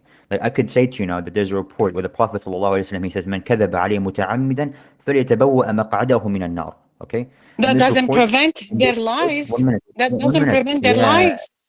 I'm not done yet. Can you just let me finish? Sure. You'll get to why I'm mentioning this report. And this report is mentioned by more than 100 companions, like more than 100 distinct chains of transmission. Now, it is highly unlikely, and it's rather impossible that 100 people can come together and make up a lie. If you accept that they can come together, all these 100 people can come together and make up a lie that the Prophet said X, then you have no basis to believe in the Quran, because the Quran, okay, came from the exact same method that multiple men said things to each other. They recited things to each other. You understand that? So again, you're making a false equivalence. We know for a fact that they made deliberate efforts to write down, preserve the Quran. Okay. Not only that, every single person memorized partial or the entire Quran corpus. You can't say that about the Hadith. Okay. There was no deliberate effort to write down catalog the Hadith. Secondly, again, what you don't have is someone who memorized the entire corpus from start to finish. You know, how many millions of people did that in regards to the Quran? You don't have that for the Hadith. They don't even claim that the Hadith is a verbatim statement from the Prophet. Okay. The most attributed statement to him outside of the Quran, they can't even tell you the exact wording of it. But I'm going to ask you something very cut and dry. Okay. We have 3 reports, all graded as Sahih, saying how many years the Prophet lived in Mecca and Medina, all attributed to Ibn Abbas, but giving different years. How do you reconcile this? They're solitary, correct? So look, they are solitary, this yes or is no? Ibn Abbas. No, but I'm I asking, mean, are they all solitary, hadith yes in or my no? in my No, but perspective, answer my all question. hadith are solitary. I am. Okay, In my perspective, all hadith are solitary. Yeah. All hadith. So Okay, it being so it says solitary means I don't have to clarify. It being solitary means I don't have to no, clarify all anything. hadith are solitary. Just 1 If that's second. the case, then basically you don't accept any of the hadith corpus. You asked me how they're clarified. Just 1 minute. Hold on. You asked me, brother. You asked me the question. I'm giving you an answer. Okay. So you No think every hadith, single hadith is okay? solitary? So let me finish, bro. Let me finish. Yeah. Go ahead. Every Go ahead. hadith is ahad. There is no mutawatir hadith. It doesn't exist.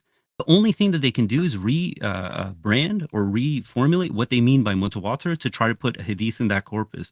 But no hadith itself is mutawatir. Okay, so tell me this. We got 3 reports, okay? All graded as Sahih, okay? All from Ibn Abbas. It says he stayed in Mecca for 15 years, okay? Sahih Bukhari, 3,902. He stayed in Mecca for 13 years, receiving the divine revelation. Sahih Bukhari, 4,978. The Prophet remained in Mecca for 10 years. So which one did Ibn Abbas say? So as I said, this report. So first, you made a claim in the very beginning. I have to address these claims as well. You made a claim in the very beginning that no one memorized the hadith, which is false. You have many scholars from the early hadith. That's not what I said. Yes, you did. You said, Look, you're you say? answering something I didn't make. I said that Then what did you basically say? no one memorized the entire hadith corpus. That's a fact. Okay, no problem. So again, Why do they have to? Why does every single scholar have to memorize every single hadith? The point is this, right? If you're going to reject the Quran, so if you're going to Look, that's the whole point. People memorize the entire to Quran. 1 minute, They didn't do one this for the minute, hadith. لا You حول ولا concede that. قوة You إلا concede that. Excess, do you Just let me concede finish. that? Just let me finish. You 1 minute. concede that. No, because you go on a tangent. Do you I'm concede not that? gonna concede to anything if you Do you don't let me finish. concede Like, that? there's no point of talking to you. I if don't you let care. me Do you concede that? Excess, do you concede that? That Let me people finish. memorize the entire Quran? No one memorized the entire hadith corpus. Let me finish. Thank you very much. Are you gonna concede that? Because you said it's not a big deal. And they're Don't not let me finish. transmitted the same. There's no point. Look, you have to let me finish what I'm saying. Like, there's no point of you Bro, jumping you in. have What do you concede? look. Yeah, you have to actually address what's being stated.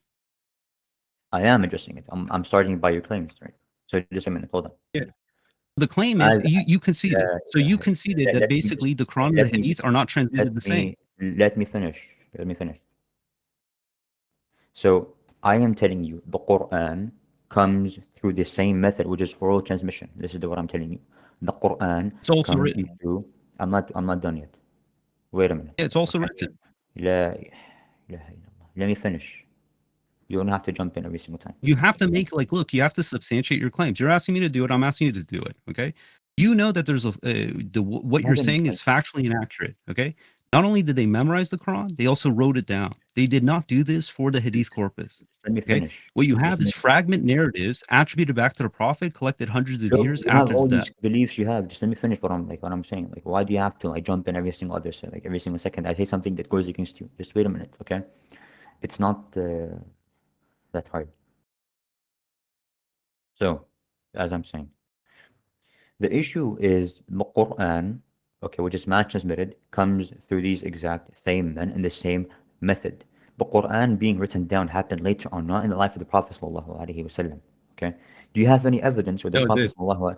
do you have any complete Quran manuscript from the time of the Prophet ﷺ? No, you don't. The Birmingham manuscript it's not complete. It's it's a given, right? Yeah, but now you're just shifting the wait, goalpost. I'm Okay, not done yet. we I'm not have done yet. no. Excess. You've said enough. You Let said me enough. finish. You said Let me enough, my finish. friend. I got to address these Then points. No. Okay, look. You made this claim. You said, look, they're transmitted the same. Okay, yet we have written copies of the Quran from the 1st century, even dating to the time period of the Prophet, on through all of history. We don't have that for the Hadith. Okay, earliest writings of Hadith we have come in the 2nd century. It's like 2 pages of the Muwatta written in 179. That's it. Okay, if this was the cornerstone, if these were transmitted one and the same, then you would expect that you would have a similar paper trail, but we don't. Okay, so they're not transmitted the same. Then when it comes to memorization, right, we have mass memorization of the Quran. We do not have mass memorization of the Hadith. Okay, so again, they're not transmitted the same.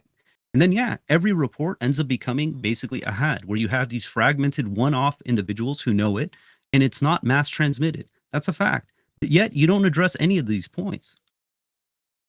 how do you expect me to address them when every time I say something that goes against you, you cut me off and then I have to repeat it like 4 or 5 times? Like, what do you mean? Let me finish. Okay. Assalamu alaikum. So, May I intervene? And I'm not trying to be negative or pejorative. Brother XS, you're using spurious arguments and trying to create the impression that you're being constantly interrupted, you're not being allowed to complete your thoughts, and that in this exchange, your answers are not being answered appropriately. This is what I would like to invite you to or suggest to you. And I'm not trying to use words to make you look stupid or ignorant. I'm about to put in the chat the verses in the Quran that nullify and completely nullify and reject any other hadith other than the Quran. Secondly, the only time that the Arabic word sunnah is used in the Quran is in relation to Allah, the Sunnat Allah, the Sunnah of Allah. There is absolutely no mention or any reference to a Sunnah of Muhammad. I'm going to now put this in the chat, and I await if you so choose to respond to these specific verses. Thank you. All right. Well, I don't know if I can do that now. I'm currently talking to someone else. So, but I respect you, and because you're older than me and stuff, so I let you speak. But I cannot resist him right now. So Peter, as I was saying, the issue is this, right? These manuscripts that you have of the Quran are not complete in the life of the Prophet ﷺ. So you're still relying upon oral transmission, and it's as if like you're trying to like not actually rely upon mainly the oral transmission, when although that's what Muslims have been relying upon mainly, not the manuscripts, because we don't have complete manuscripts from every single time. Okay, the first 100 years we don't have a complete manuscript. We have pieces. We have some surah, some chapters, but we don't have a complete one. Now, you said that the ahadith or the hadith corpus was not written down and so on and so forth. That's irrelevant, because oral transmission suffices. Okay, oral transmission suffices, and this was what was done in the first يعني طبقة of hadith. We had a Zuhri and his companions who were memorizing the reports and compiling them, and Malik and others. So let's keep And it then it concise. was, yeah, look, if you want to keep it concise, you have to mute other people and they just jump in out of the blue. Like, what do you mean? Like, if I'm being respectful to Bro, your I can members just and they're jumping in, well, just 1 second. okay, just stop crying. Like, look, you made this claim. You say we don't have any Qurans. We do, right? We have the total Quran in the first century. Yeah, some of them are missing a few folios, but it's all there. This aspect of saying, for instance, that it's purely oral transmission, it's not true, because once they started writing down, say, for instance, Bukhari, you never narrate the chain after Bukhari or after Imam Malik, right? Meaning that the significance of writing down is that, yeah, it preserves it in time. Up until that point, you rely on oral transmission. Why is it that when you get, say, for instance, give a narration today, you don't cite all the chain from Bukhari to today, right? You stop at Bukhari. It's because it's written. That's the significance of writing. Okay, that's the reason that when Zuhri started writing it 100 years afterwards, then in essence, people can just cite up to Zuhri. And then afterwards, when it gets compiled into other compilations, they stop at that point. So this, again, this claim that they're, the same source is just, it's a fallacious claim. The funny thing is the guy left, but he still wouldn't address the aspect regarding the 3 narrations regarding how many years the prophet was in Mecca. He just diverts from that. If this was the case of the Quran, if we had this level of instability, we wouldn't have a Quran. We don't have like multiple attestations for each of the verses and chapters to a point that it's going to give fundamentally different rulings on them. That's just not a thing with the Quran, but it is perpetual within the Hadith. There's so many of these narrations where they just contradict one another. There was another fallacy you didn't mention, brother. He's trying to say that this thing has been passed down orally, oral transmission. Thus, we have preserved it orally. But my recitation is not necessarily the same recitation as my grandfather's recitation. Similarly, the written manuscripts, they're passed down. You can claim the same thing for the written manuscripts. They're passed down through written recordings, right? Bukhari's transmission is not the same as Ibn Abbas's transmission. The same thing with the Quran can be said about the written manuscripts. You can't. He's trying to equivocate the oral transmission of mine is preserved through every single generation. We can make the same claim about the written works. And when he says, "Oh well, hey, it goes missing right before the first century," it goes like we only have 1 century later. If he says that's where it goes missing, we can't confirm it. Well, then you cannot confirm any of your oral recitations. All your oral recitations before this generation cannot be confirmed. Right, the same way. So it's a false equivalence. Yeah. Even if you look at, like, say, for instance, why is it that until you actually have the vowel markings and the writing down of the Quran, that basically you had different recitations, but that all stops once they basically get the vowel markings, right? It's because once you put it on paper, it gets locked in. That's just a fact. They've done so many studies looking at the ability to preserve via strictly oral transmission, and they tell you, yeah, at best what you can do is get the gist. That's it.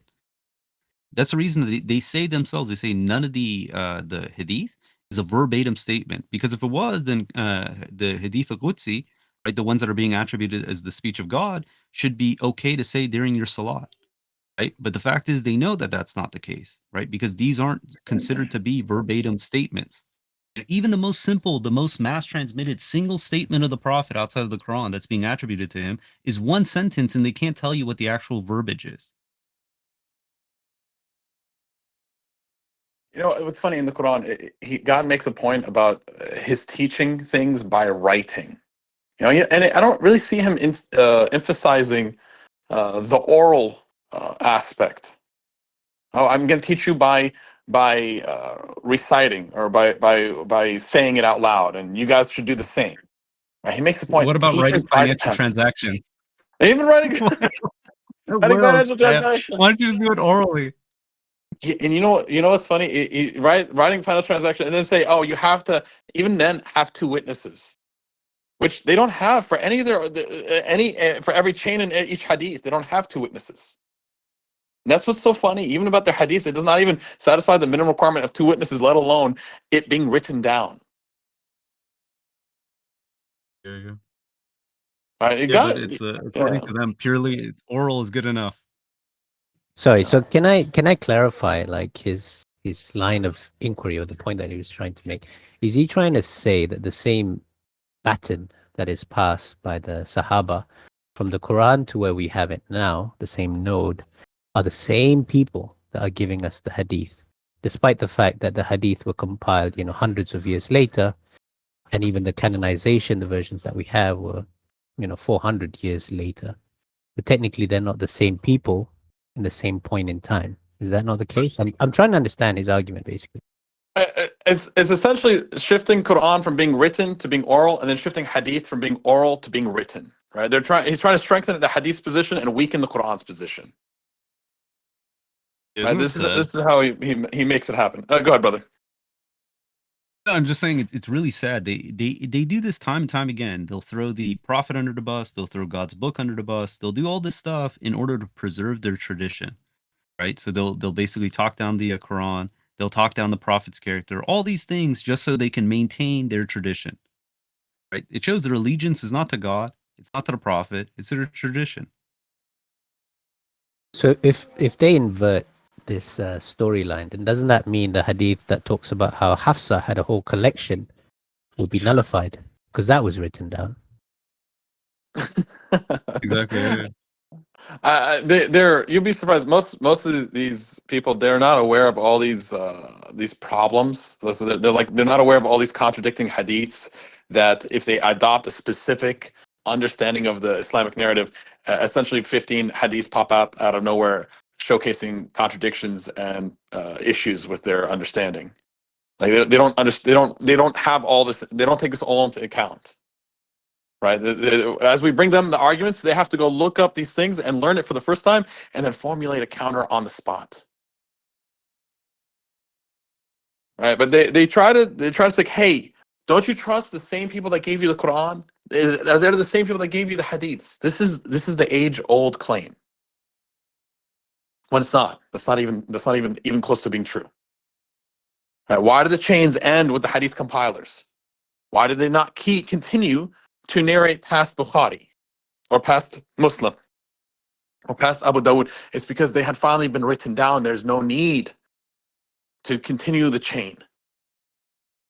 It's the same reason with the Quran. No, there's no chain that goes past Muhammad for the Quran. It's not a thing. I mean, they have some, but it's not. It's never been a thing that they had to have proven.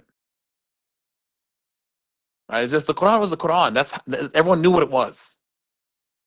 Right? Even their addition of two false verses, what did they do? They invented a bunch of stories to try to give those two false verses credibility. And even those stories contradict with each other. It doesn't even make sense. It's one of the two last verses that Muhammad revealed, or one of the two last verses Muhammad revealed, and only one person really remembered it or bothered to write it down. Right? At a time where Muhammad should have had the most number of scribes, these two verses were the ones that was nearly lost. What's the sequence of timeline? I think Abu Huraira has the most attributed to him. So even if Bukhari was narrating it or saying, this is legit source, how far away was he from the Tabi'in? Was he like straight 200 to years. 200 years. Yeah, 200 Bukhari? something years. Yeah. No, Abu Huraira. Abu even Huraira. So Abu Huraira is supposedly, Hey, this is the Ganesh. funny thing. So he's a supposedly a companion, but he was only with the Prophet at most. You're saying like 2-3 years, and even from the narrations, I mean, the guy was kind of the village idiot, right? And then during the Umayyads, he becomes this like prominent individual, given governorship and whatnot. You know, it's not a coincidence that the village idiot becomes the one who narrates the most hadiths. Either he truly did narrate a bunch of lies, or he's the easiest scapegoat. And God wanted to make sure that people were aware that this guy was unreliable, right? And you look at Bukhari, his own biography. The scholars were not fans of him, and he was exiled from by the governor of the country that he lived in. He had to live in isolation, right? Which means that the Muslim world did not recognize him. Right? It's no coincidence God has preserved these stories. It's the same reason, like you know, if you look at Paul's writing, he says that the false prophets, the false messengers, they're going to get what's coming to them. And now we have Paul was supposedly beheaded, right? Because he talks about the false prophets. They're going to come give you different gospel. They're going to come and what's it called? What was under the guise that they've been sent by an angel of light, or like an angel of light, right? What did Paul say? Oh yes, I saw a vision of Jesus. He gave me a new gospel. You got to follow this one. Don't follow the false prophets that give you something else. They're going to get what's coming to them. You know, their deeds will earn them what they've earned. And then he gets beheaded. It's not a coincidence that God does these things.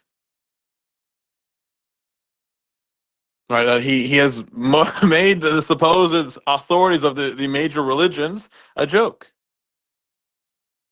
And then you have Abu Hanifa. Brother Peter did such good work on Abu Hanifa. Basically, a lot of the older scholars, they condemned Abu Hanifa. They said that he had damaged the religion. No person has done more harm than him. Right, and then later on, Abu Hanifa became an authority. Why did he become an authority? Well, the same reason the Christians claim that all the original church fathers believed Jesus was God. Because if you say that a person with authority had a completely different opinion, had a completely opposing opinion, then it gives credibility to that argument. So the same thing with Abu Hanifa. If you acknowledge that Abu Hanifa was a Quran alone person, that he did not follow the Sunnah and Hadith of Muhammad, right? Then now you give credibility to this stance. Right. That means that this is now a viable thing in the religion, and that people of some of the oldest scholars did indeed follow Islam in this way, in this fashion. So in that diagram there, where's Abu Hanifa then out of these people? Like, it's hard because you see all these names and they're all foreign, right? Barring like a few standouts. Are there Persian? Abu Hanifa, this is like, you have the hadith narrators, the muhaddith and stuff like that. Then you have the schools of fiqh. But for him, he was like out of the four that are kind of still in existence today, it's the oldest. So he was born in 80, died in 150, lived in Kufa, Iraq. So he's the closest out of the four madhabs to the Prophet, and the whole concept is he put virtually no emphasis on hadith. To the point that, the big criticism against him was that, hey, we would give him a hadith and he would go with his own opinion. All right, I'm registering now. So he was the earliest, because if I remember when I was growing up, there was 5 schools or something, and there's also a hadith that says there's going to be 74 only. Because I was. Well, there's more. The thing is, some of them environment. died out. Some of them are, the Shia, and then you have Ibadis. But for all intents and purposes, among Sunnis, like, there's 4 recognized schools. The oldest is Abu Hanifa. Then you have Malik, who basically is in Medina, died in 179. And then you have afterwards Shafi in the year, remember, it's 820, if I'm not mistaken, Common Era. And then afterwards you have Ibn Hanbal for Hanbali. And each one progressively, they put more and more emphasis on hadith. So Abu Hanifa, virtually no emphasis on hadith. And then by the time you get to Imam Malik, he has the Muwatta, but only less than a third are prophetic hadith. 1/3 is the companion narrations, and the last third is basically his own opinion and the tabi, interpretations. And then you get to Shafi. Shafi basically is the one who says the hadith is wahi, and he puts, says you have to hold the hadith and the Quran on the same footing. And then when you get to Ibn Hanbal, it's basically no, the Quran, the Sunnah rules over the Quran, to the point where he wouldn't even try to use analogical reasoning or anything. It was purely just hadith. And he has his Musnad, which has, depending on how you count it, but some 40,000 hadith. We went from 0 emphasis on hadith to 40,000 hadith. You know, it's funny with Then Shafi'i. Hanbali? Okay. No, just the question. The next guy up, Hanbali, did he add even more? Because you're Yeah, saying, if so I it goes remember, from, Hanbali said that I'll put a it's table. more. I'll put a table, but yeah, it gets progressively more with each school of thought. So here, I'll add a table.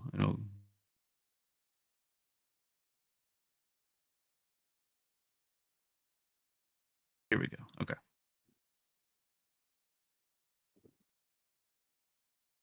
I find it awesome that Abu Hanifa had the correct understanding of whether the Quran was created or not. Yeah.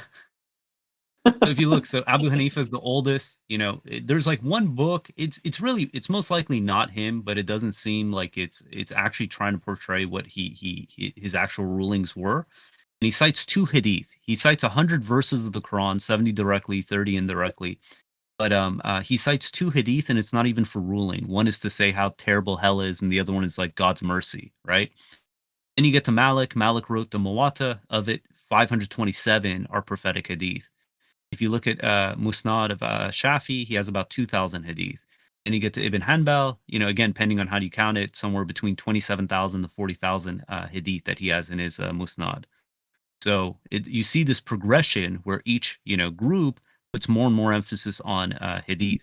But then when you get to the turn of the millennium, so the year 1000, they start coalescing all around basically Hanbali kind of a understanding, where they say no, the hadith is the de facto source.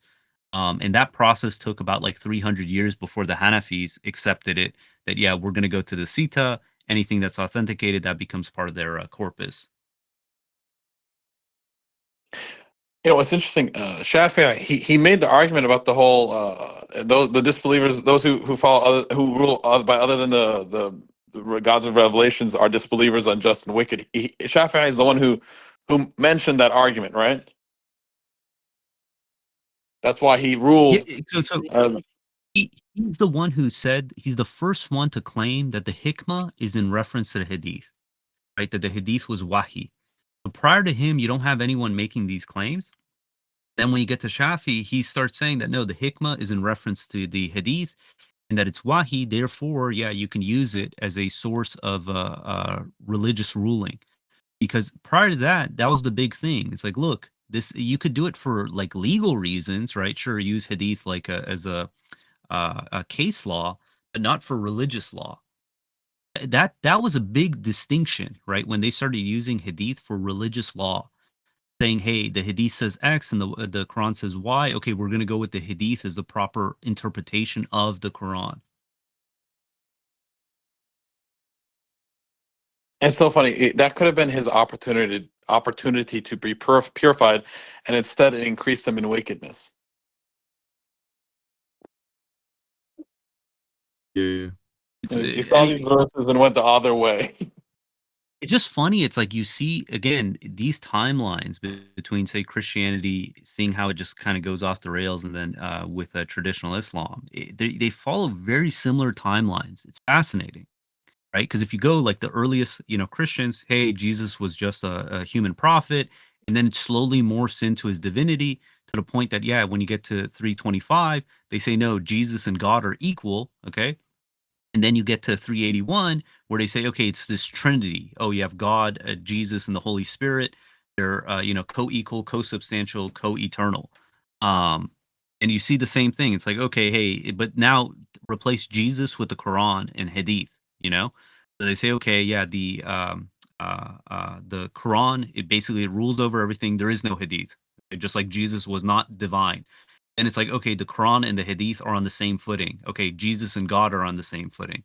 Okay, now we say that basically the Sunnah rules over the Quran, right? And then they say in essence that it's like, yeah, Jesus is basically, God and the Holy Spirit. They're all part of a Trinity.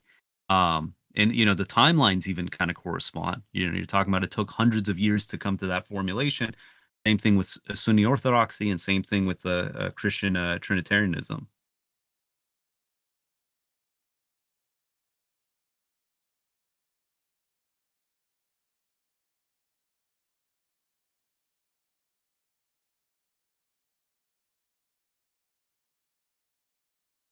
Let me see. Oh, they want to do it in VC too. We can just do. I would say just do the Quran study